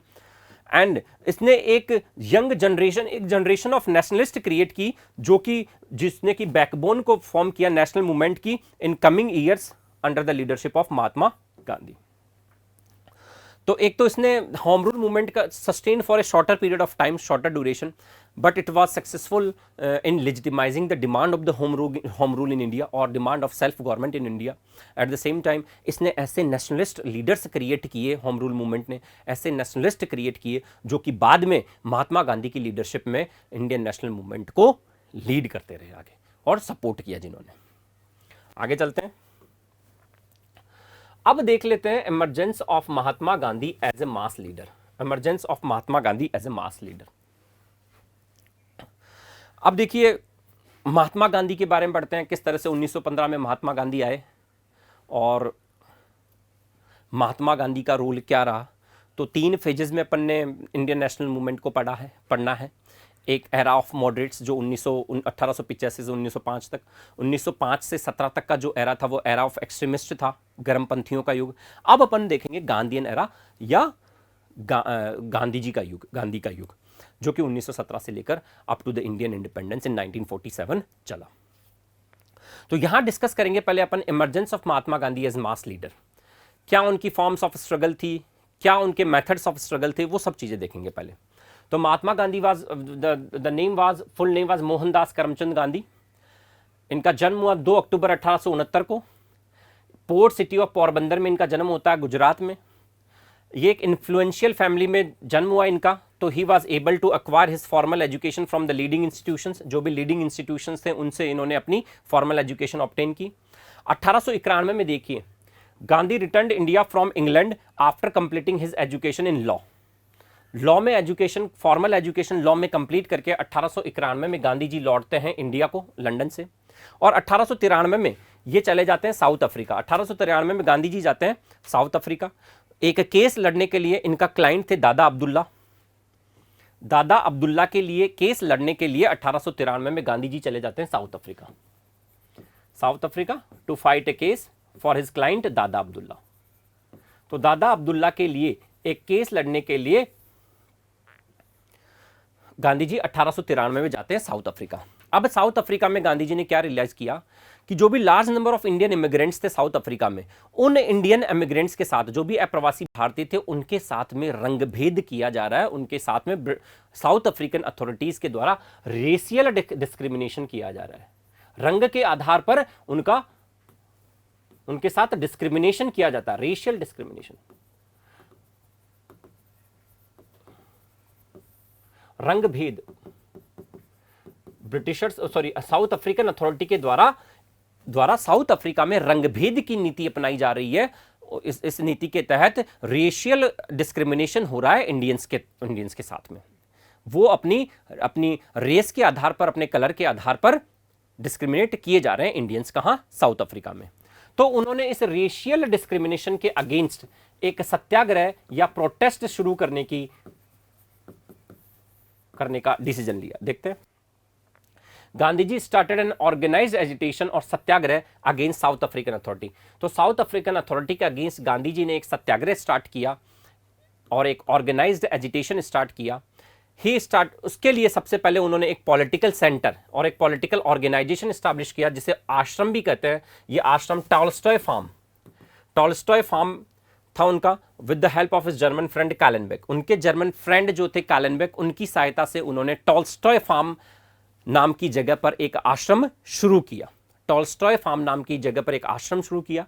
इसी आश्रम ने उनका एक पॉलिटिकल ऑर्गेनाइजेशन की तरह सर्व किया और यहीं से उन्होंने साउथ अफ्रीकन अथॉरिटी के अगेंस्ट एक प्रोटेस्ट या सत्याग्रह शुरू करने का निर्णय लिया। उनका एक और पॉलिटिकल ऑर्गेनाइजेशन था जो कि फिनिक्स में था। देखते हैं, अब देखिए, ड्यूरिंग हिज स्ट्रगल, जब वो रेशियल डिस्क्रिमिनेशन के अगेंस्ट स्ट्रगल कर रहे थे ब्रिटिश साउथ अफ्रीकन अथॉरिटी के अगेंस्ट, तो उन्होंने अपनी खुद की एक स्टाइल और खुद की अपनी एक फॉर्म ऑफ स्ट्रगल शुरू की, जिसे नॉन कोऑपरेशन के नाम से जाना जाता है। नॉन कोऑपरेशन के तहत क्या था? The reactionary regime was not to be cooperated in order to get demands accepted. कि जब तक हमारी डिमांड्स एक्सेप्ट नहीं हो जाती है तब तक हम रिएक्शनरी रिजिम के साथ नॉन कोऑपरेट करेंगे। उन्होंने अपना जो फॉर्म ऑफ स्ट्रगल इजाद किया, उस फॉर्म ऑफ स्ट्रगल को नॉन कोऑपरेशन कहा जाता है, कि किसी भी तरह से रिएक्शनरी रिजिम के अगेंस्ट कोऑपरेट नहीं करना है। रिएक्शनरी रिजिम के अगेंस्ट हमें कोऑपरेट नहीं करना है, नॉन कोऑपरेट करना है। और during the course of that non cooperation, this form of struggle later developed into civil disobedience, whereby masses were not to obey rules and regulations established by exploitative authority। देखिए, समझने के लिए एक बार फिर से देखते हैं क्या था। उनकी अपनी जो फॉर्म ऑफ स्ट्रगल थी उसे नॉन कोऑपरेशन कहा गया। उनकी अपनी जो फॉर्म ऑफ स्ट्रगल उन्होंने इजाद की उसका नाम था नॉन कोऑपरेशन, कि किसी भी तरह से हम रिएक्शनरी अथॉरिटी के अगेंस्ट कोऑपरेट नहीं करेंगे। हम बायकाट करेंगे स्कूल्स का, कॉलेजेस का, कोर्ट्स का, एस्ट्रक्टा का। तो जो भी बायकाट था फॉरेन गुड्स का, फॉरेन क्लॉथ का, इंडिया में जो हुआ foreign goods, foreign cloth, schools का, कॉलेजेस का, काउंसिल्स का, कोर्ट्स का, ये नॉन कोऑपरेशन की स्ट्रेटजी के अंदर आता है। नॉन कोऑपरेशन की स्ट्रेटजी थी जिसके तहत हमें किसी भी तरह से रिएक्शनरी रिजीम के साथ या रिएक्शनरी अथॉरिटी के साथ कोऑपरेट नहीं करना था। इसी स्ट्रेटजी को कहा नॉन कोऑपरेशन। और नॉन कोऑपरेशन का ही मैनिफेस्टेशन था विदेशी वस्तुओं एवं विदेशी कपड़े का बाइकाट करना, स्कूल्स का, कॉलेजेस का, कोर्ट्स का बहिष्कार करना। ये सब नॉन कोऑपरेशन की स्ट्रेटजी में ही आता है। ओवर द ईयर्स ये क्या होती है, this form of struggle later developed. इसी फॉर्म ऑफ स्ट्रगल को लेटर सिविल डिसओबीडियंस में बदल दिया गया, कि इस नॉन कोऑपरेशन की स्ट्रेटेजी को आप सिविल डिसओबीडियंस में बदल देंगे, जहां पर जो अथॉरिटी की बनाए हुए रूल्स लॉज एंड जो रूल्स रेगुलेशंस एंड लॉज है उनको ब्रेक करेंगे, उनको वायलेट करेंगे। जो भी रिएक्शनरी अथॉरिटी है उसके द्वारा बनाए गए रूल्स होंगे, लॉज होंगे, उनको कहीं ना कहीं हम वायलेट करेंगे। वो था सिविल डिसओबीडियंस, सविनय अवज्ञा। ये था असहयोग स्ट्रेटेजी असहयोग की, और ये था सविनय अवज्ञा। सब मिलकर हम कानूनों को तोड़ेंगे। सविनय अवज्ञा का मतलब सब एक साथ मिलकर सार्वजनिक तौर पर कानूनों की पालना करने से इनकार कर देंगे, कानूनों को ब्रेक कर देंगे। वो थी स्ट्रेटेजी ऑफ सविनय अवज्ञा। और नॉन कोऑपरेशन का मतलब असहयोग, किसी भी तरह से रिएक्शनरी अथॉरिटी के साथ में सहयोग नहीं करना है, जो एक्सप्लॉइटेटिव अथॉरिटी है उसके साथ सहयोग नहीं करना है, और बहिष्कार करना है उनके द्वारा स्थापित संस्थाओं का। तो उनकी जो अपनी फॉर्म ऑफ स्ट्रगल थी जिसे नॉन कोऑपरेशन और सिविल डिसओबीडियंस कहा जाता है। आगे देखते हैं। उन्होंने अपनी टेक्निक ऑफ स्ट्रगल भी डेवलप की। इस टेक्निक ऑफ स्ट्रगल को कहा जाता सत्याग्रह। जो उनकी अपनी एक टेक्निक ऑफ स्ट्रगल थी वो थी सत्याग्रह। और ये सत्याग्रह जो थी वो बेस्ड थी principles of truth and non violence. It was based on the principles of truth and non violence. उनकी अपनी जो टेक्निक ऑफ स्ट्रगल थी उसे सत्याग्रह कहा जाता है। और ये सत्याग्रह की जो टेक्निक थी वो बेस्ड थी प्रिंसिपल्स ऑफ ट्रुथ और नॉन वायलेंस के ऊपर।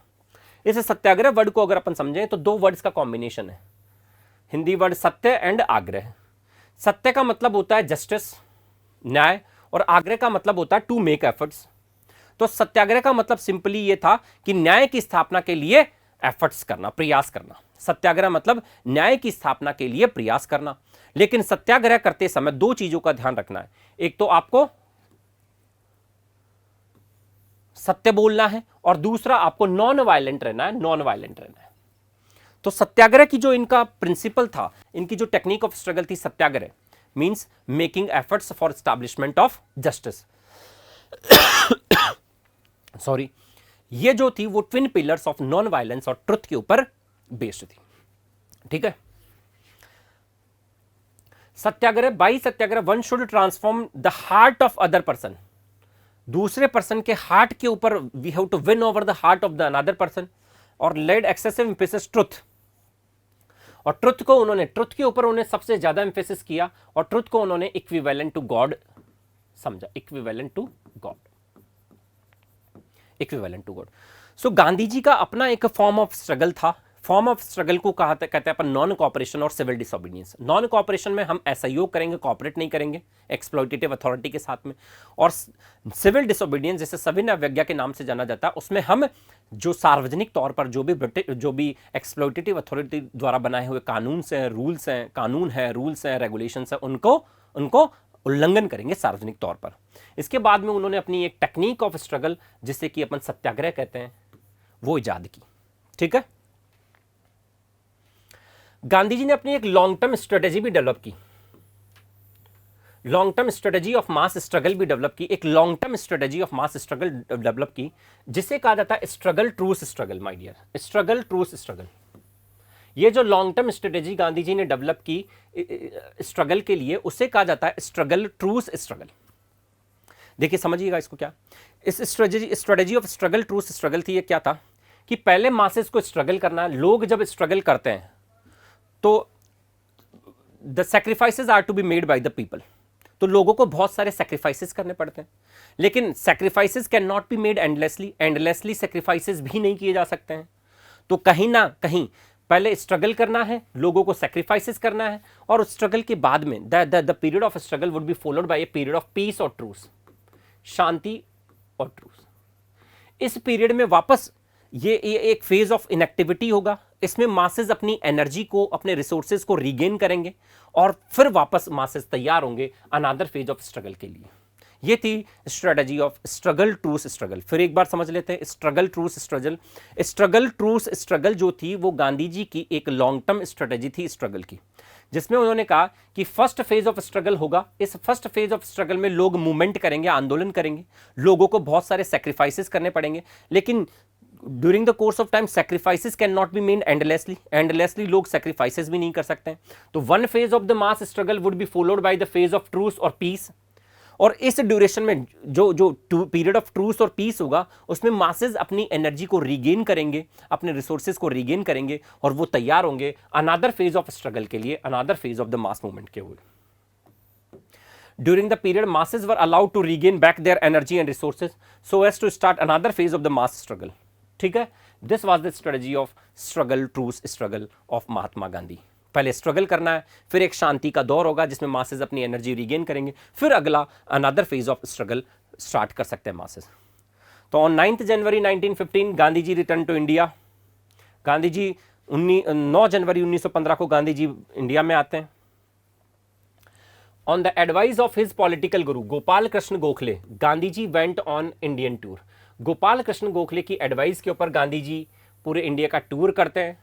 1916 में गांधी जी फाउंड साबरमती आश्रम इन अहमदाबाद, एक आश्रम की स्थापना करते हैं। साबरमती आश्रम की स्थापना गांधी जी ने की, जिसने कि गांधी जी के सत्याग्रह के लिए हेडक्वार्टर्स के तौर पर सर्व किया। तो गांधी जी ने साबरमती आश्रम की स्थापना की अहमदाबाद में 1916 में। ठीक है, एट दैट टाइम 1914 से 1918 पता है फर्स्ट वर्ल्ड वॉर चल रहा था। तो फर्स्ट वर्ल्ड वॉर में गांधी जी ने ब्रिटिशर्स को सपोर्ट किया, और भारत में भी उन्होंने लोगों से निवेदन किया कि आप ज़्यादा से ज़्यादा लोग ब्रिटिश आर्मी का पार्ट बने, ब्रिटिश आर्मी से जुड़े। इस वजह से ब्रिटिशर्स ने खुश होकर गांधी जी को टाइटल दिया केसर हिंद का। तो गांधी जी ने 1914 से 1918 जो फर्स्ट वर्ल्ड वॉर चला, उसमें ब्रिटिशर्स को सपोर्ट किया। उन्होंने इंडिया में लोगों से अपील की कि ज़्यादा से ज़्यादा लोग ब्रिटिश आर्मी का पार्ट बने। इसी वजह से ब्रिटिशर्स ने गांधी जी को केसर हिंद की उपाधि दी थी, जो कि जलियांवाला बाग हत्याकांड के बाद में गांधी जी ने वापस लौटा दी थी। ठीक है, जो गांधी जी का फर्स्ट पब्लिक अपीयरेंस था इंडिया में, फर्स्ट पब्लिक अपीयरेंस था जो गांधी जी का इंडिया में, वो था बनारस हिंदू यूनिवर्सिटी। बनारस हिंदू यूनिवर्सिटी की स्थापना हुई 1916 में। तो जो बनारस हिंदू यूनिवर्सिटी BHU की जो इनॉग्रेशन सेरेमनी थी, उस सेरेमनी में गांधी जी ने पार्टिसिपेट किया। बनारस हिंदू यूनिवर्सिटी की इनॉग्रेशन सेरेमनी में गांधी जी ने पार्टिसिपेट किया। यही गांधी जी का फर्स्ट पब्लिक अपीयरेंस था, सार्वजनिक तौर पर गांधी जी का अपीयरेंस था इंडिया में पहली बार मासेस के बीच में। ठीक है, और जब लखनऊ सेशन हुआ 1916 का, मैं अभी डिस्कस कर लिया लखनऊ सेशन 1916 का, एक लोकल प्रेसिडेंट थे राजकुमार शुक्ल, वो गांधी जी से मिले और उन्होंने गांधी जी को परसुएड कर लिया चंपारण आने के लिए। 1916 का जो लखनऊ सेशन था, कांग्रेस का, वहां पर एक पेजेंट लीडर जिनका नाम था राजकुमार शुक्ल, जो कि चंपारण से थे, वो गांधी जी से मिले। उन्होंने गांधी जी से बातचीत की और गांधी जी को उन्होंने चंपारण में होने वाले किसानों के जो शोषण था उसके बारे में बताया और गांधी जी को चंपारण आने के लिए अग्री कर लिया, सहमत कर लिया। तो अब देखते हैं गांधी जी के जो 3 इंपॉर्टेंट सत्याग्रह थे इंडिया में आते ही, वो थे चंपारण सत्याग्रह, अहमदाबाद मिल वर्कर्स स्ट्राइक और खेड़ा पेजेंट मूवमेंट। ये 3 अपन गांधी जी के अर्ली मूवमेंट अपन देख लेते हैं। चंपारण सत्याग्रह 1917 में हुआ। देखिए क्या था, चंपारण जो कि बिहार में था, वहां पर एक 3 कथिया सिस्टम प्रिवेलेंट था। चंपारण में उस समय 3 कथिया सिस्टम चल रहा था, 1960 से ही चल रहा था ये सिस्टम, 3 कथिया सिस्टम। 3 कथिया सिस्टम में क्या था देखिएगा, 1 बीघा का मतलब था 20 कत्थाज, 1 बीघा लैंड बराबर थी 20 कत्थाज के, और इन 20 कत्थाज में से 3 कत्था ऑफ लैंड जो थी, 3 kathas of land was exclusively reserved for cultivation of indigo, नील की खेती के लिए इंडिगो कल्टीवेशन। मतलब यूरोपियन प्लांटर्स और इंडियन फार्मर्स के बीच में एक अग्रीमेंट था जिसे कहा जाता 3 कथिया सिस्टम। इसमें हर फार्मर अपनी लैंड में से 3/20 पार्ट, 3/20 पार्ट के ऊपर इंडिगो कल्टीवेशन के लिए रिजर्व रखना पड़ेगा। तो चंपारण में 3 कथिया सिस्टम चल रहा था। 20 कत्थाज में से 3 kathas of land exclusively reserve की जाती थी इंडिगो कल्टीवेशन के लिए। यह एक एग्रीमेंट था यूरोपियन प्लांटर्स और इंडियन फार्मर्स के बीच में। 1 बीघा 20 कत्था के बराबर थी और 20 कत्था में से 3 कत्था एक्सक्लूसिवली इंडिगो कल्टीवेशन के लिए रिजर्व रखी जाती थी। मतलब 3/20 part of a land would be exclusively reserved for cultivation of Indigo, मतलब फॉर नील की खेती के लिए रिजर्व रखा जाता था। अब क्या हुआ, देखिए क्या हुआ, by the end of 19th century German synthetic dye was invented. 19th century के एंड में जर्मनी में सिंथेटिक डाई का आविष्कार हो गया। तो अब इंटरनेशनल मार्केट में नेचुरल इंडिगो की डिमांड कम हो गई। ठीक है, तो आगे क्या होता है, demand for natural indigo reduce. अब क्या हुआ, यूरोपियन प्लांटर्स ने इंडियन फार्मर्स को इस एग्रीमेंट से मुक्त करने का निर्णय लिया कि इस 3 कथिया सिस्टम के एग्रीमेंट से कहीं ना कहीं इंडियन फार्मर्स को रिलीज कर दिया जाए। तो before relieving the farmers, in European planters ने फार्मर्स से इलीगल ड्यूज वसूल कर लिए, कुछ इलीगल ड्यूज कलेक्ट कर लिए, अब इसके अगेंस्ट कहीं ना कहीं फार्मर्स ने उनके अगेंस्ट से प्रोटेस्ट कर दिया। अब गांधी जी पहुंचे वहां पर, गांधी जी ने एड्रेस किया इश्यू ऑफ द फार्मर्स को और उन्होंने वहां पर एक सत्याग्रह लीड किया और गांधी जी के सत्याग्रह की बदौलत 25% compensation back to the farmers. Gandhi ji got 25% compensation back from the planters back to farmers. समझ में आया आपको क्या था कि अब इंडिगो कल्टीवेशन भारत में कम करना है, इंडिगो की डिमांड, नेचुरल इंडिगो की डिमांड इंटरनेशनल मार्केट में कम होगी। तो यूरोपियन प्लांटर्स ने भारतीय किसानों को इस एग्रीमेंट से मुक्त करना चाहा। तो मुक्त करने से पहले उन्होंने कुछ इलीगल ड्यूज वसूल कर लिए जो कि किसान देना नहीं चाहते थे। तो इन इलीगल ड्यूज को किसान वापस लेना चाहते थे ब्रिटिश यूरोपियन प्लांटर्स से। तो गांधी जी ने किसानों के इस कंसर्न को एड्रेस किया। गांधी जी ने वहां पर एक सत्याग्रह लॉन्च किया और उस सत्याग्रह की बदौलत यूरोपियन प्लांटर्स ने 25% कंपनसेशन वापस दे दिया किसानों को। यह उनकी पहली जीत थी चंपारण में गांधी जी की। यहां पर इंपॉर्टेंट कुछ लीडर्स थे जैसे राजेंद्र प्रसाद, जेबी कृपलानी, महादेव देसाई, जिन्होंने गांधी जी का सपोर्ट किया। Gandhi ji over here was supported by Rajendra Prasad, JB Kripalani and Mahadev Desai. ठीक है, अगला जो इश्यू था वो था Ahmedabad mill workers strike, February-March 1918 में। इसको भी समझते हैं। यहां पे जो कन्फ्लिक्ट था वो मिल ऑनर्स और मिल वर्कर्स के बीच में था। समझते चलिए। जो इमीडिएट रीजन था कन्फ्लिक्ट का वो था डिसकंटिन्यूएशन और withdrawal of the plague bonus. Actually उस समय अहमदाबाद में प्लेग चल रहा था। प्लेग एक महामारी होता है, चूहों के द्वारा फैलता है, तो प्लेग चल रहा था। तो इन मिल वर्कर्स ने, और बहुत ज़्यादा लोग, प्लेग की वजह से बहुत ज़्यादा डेथ हो रही थी और लोग अहमदाबाद की सिटी को छोड़कर बाहर जा रहे थे। तो इन लोगों को बाहर जाने से रोकने के लिए और अहमदाबाद में ही रहने के लिए मिल ऑनर्स ने मिल वर्कर्स को प्लेग बोनस देना शुरू कर दिया और थोड़े दिनों बाद में इस प्लेग बोनस को विड्रॉ कर लिया। जैसे प्लेग की कंडीशन खत्म होती है, प्लेग बोनस को विड्रॉ कर लिया जाता है। ठीक है, तो जो कन्फ्लिक्ट हुआ मिल ऑनर्स और मिल वर्कर्स के बीच में वो था कंटिन्यूएशन और withdrawal of the plague bonus. Plague bonus के डिसकंटिन्यूएशन और विड्रॉल को लेकर कन्फ्लिक्ट हो गया मिल ऑनर्स और मिल वर्कर्स के बीच में। ठीक है, ओके।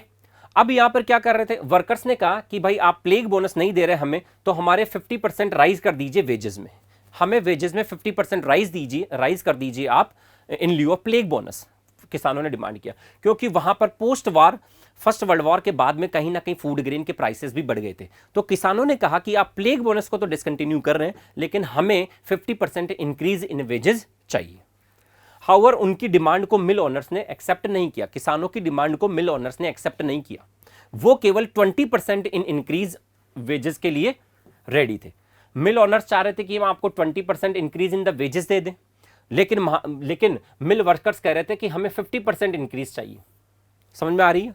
आपने प्लेग बोनस तो डिसकंटिन्यू कर दिया, लेकिन हमें 50% इंक्रीज इन वेजेस चाहिए। लेकिन मिल ओनर्स केवल 20% इंक्रीज के लिए ही सहमत थे। अब क्या हुआ, यहां पर क्या हुआ, लेबर गॉट रेस्टिव, उन्होंने काम करने से मना कर दिया। तो Gandhi ji was invited by Anusuya Sarabhai, यहां पर इंपॉर्टेंट एक लेडीज का नाम है अनुसुईया साराभाई, वो आज a social worker, and his brother Ambalal Sarabhai. Gandhi ji को इनवाइट किया जाता है अनुसुईया साराभाई और अंबालाल साराभाई द्वारा। अंबालाल साराभाई उस समय प्रेसिडेंट थे अहमदाबाद मिल ऑनर्स एसोसिएशन के। He was the president of Ahmedabad mill owners association, और अंबालाल साराभाई गांधी जी के दोस्त भी थे। तो उन्होंने आर्बिट्रेशन के लिए, मध्यस्थता के लिए गांधी जी को इनवाइट किया। अनुसुईया साराभाई और अंबालाल साराभाई ने मैटर में मध्यस्थता के लिए गांधी जी को इनवाइट किया। चलिए, गांधी जी अब मैटर में मध्यस्थता करते हैं, और गांधी जी मध्यस्थता करते हैं और उन्होंने फार्मर्स को कहा कि आप अपनी डिमांड को 35% कर दीजिए, 50% के बजाय आप अपनी डिमांड को 35% कर दीजिए। फार्मर्स ने गांधी जी की बात मान ली, उन्होंने अपनी डिमांड को 50% से रिड्यूस करके 35% कर दिया। लेकिन अब मिल ऑनर्स ने 35% देने के लिए भी मना कर दिया, वो 20% देने के लिए एडमेंट थे। मिल ऑनर्स 20% देने के लिए एडमेंट थे। ये बात कहीं ना कहीं गांधी जी को पसंद नहीं आई। गांधी जी ने उस समय एक सत्याग्रह लॉन्च कर दिया मिल ऑनर्स के अगेंस्ट। इस सत्याग्रह में गांधी जी ने पहली हंगर स्ट्राइक भी की, भूख हड़ताल भी की। Decided to support the workers cause, organised hunger strike, और 35% इंक्रीज इन वेजेस किसानों के फेवर में ले आए। तो मिल ऑनर्स ने 35% इंक्रीज को भी नकार दिया, वो एडमेंट रहे कि हम तो 20% ही देंगे। इस बात को लेकर गांधी जी ने मिल ऑनर्स के अगेंस्ट एक सत्याग्रह लॉन्च कर दिया, और इस सत्याग्रह में वो एक स्टेप फॉरवर्ड भी चले गए, उन्होंने हंगर स्ट्राइक की। ये गांधी जी की पहली हंगर स्ट्राइक थी, फर्स्ट हंगर स्ट्राइक। और इसी हंगर स्ट्राइक के दबाव में आकर मिल ऑनर्स ने 35% इंक्रीज इन वेजेस को अप्रूव कर दिया मिल ऑनर्स ने। यह था अहमदाबाद मिल वर्कर्स स्ट्राइक 1918, फरवरी मार्च 1918। अब देखिए अगला मूवमेंट जो गांधी जी का अर्ली मूवमेंट था, that was Kheda satyagraha in 1918। Kheda district of Gujarat में क्रॉप्स फेल हो गई ड्यू टू फेमाइन और ड्रॉट की वजह से 1917 में क्रॉप्स फेल हो गई। और as per the revenue code के हिसाब से यदि जो प्रोड्यूस है, अगर वो उत्पादन जो है, अगर 1/4 of the normal produce, if produce yield was less than 1/4 of the normal produce, तो किसानों को कर में छूट दी जाती थी। तो किसानों को रेवेन्यू कोड के हिसाब से क्या था, देखिए खेड़ा डिस्ट्रिक्ट ऑफ गुजरात में ड्रॉट पड़ गया, उसकी वजह से क्रॉप्स फेल हो गई। रेवेन्यू कोड के हिसाब से प्रोविजन था कि अगर उत्पादन 1/4 of the normal produce, normal उत्पादन से 1/4 के कम है, if the produce is less than 1/4 of the normal produce, then the farmers would be entitled to the remission, means किसानों को कर में छूट मिलेगी, किसानों को टैक्सेस में छूट मिलनी है। अब यहां पर किसानों ने क्या किया, therefore the peasants demanded revenue remission, किसानों ने रेवेन्यू रेमिशन, कर में छूट की डिमांड कर दी। अब देखिएगा, and no revenue campaign was organised by the two leaders Mohan Lal Pandya and Shankar Lal Parikh. Shankar Lal Parikh और मोहन लाल पंड्या ने एक नो रेवेन्यू कैंपेन ऑर्गेनाइज किया with the demand for revenue remission, कर में छूट के लिए। लेकिन उनकी डिमांड को अथॉरिटीज ने स्वीकार नहीं किया and declared that the land of the defaulters would be confiscated. उनकी डिमांड्स को, रेवेन्यू रेमिशन की डिमांड को स्वीकार नहीं किया और अथॉरिटी ने यह कहा जिन लोगों ने कर नहीं दिया, जिन लोगों ने टैक्स नहीं अदा किया, उन लोगों की प्रॉपर्टी, उनकी लैंड कॉन्फिस्केट कर ली जाएगी, जब्त कर ली जाएगी। ठीक है। अब यहां पर somehow these local leaders like Mohanlal Pandya, Shankarlal Pareek came in contact with the Mahatma Gandhi. अब महात्मा गांधी ने यहां पर किसानों के कॉज को एड्रेस करने का निर्णय लिया। महात्मा गांधी खेड़ा पहुंचे, वहां पर उन्होंने एक सत्याग्रह लॉन्च किया ब्रिटिश अथॉरिटी के अगेंस्ट, और उन्हीं के प्रभाव में ब्रिटिश अथॉरिटी ने किसानों के लिए कर माफ कर दिया। जिस ईयर में कर की बात हो रही थी उस ईयर का कर माफ कर दिया गया, और अगली साल जो करों में वृद्धि होनी थी उस वृद्धि को भी कम कर दिया गया। ये था गांधी जी का खेड़ा में योगदान। देखिए, ultimately government sought an agreement to bring about an agreement whereby it agreed to suspend the tax for the year in question. Suspend कर दिया गया टैक्स को, and for the next reduce the increase in rate. जो भी करों में वृद्धि होने वाली थी अगले साल उसमें भी कमी कर दी।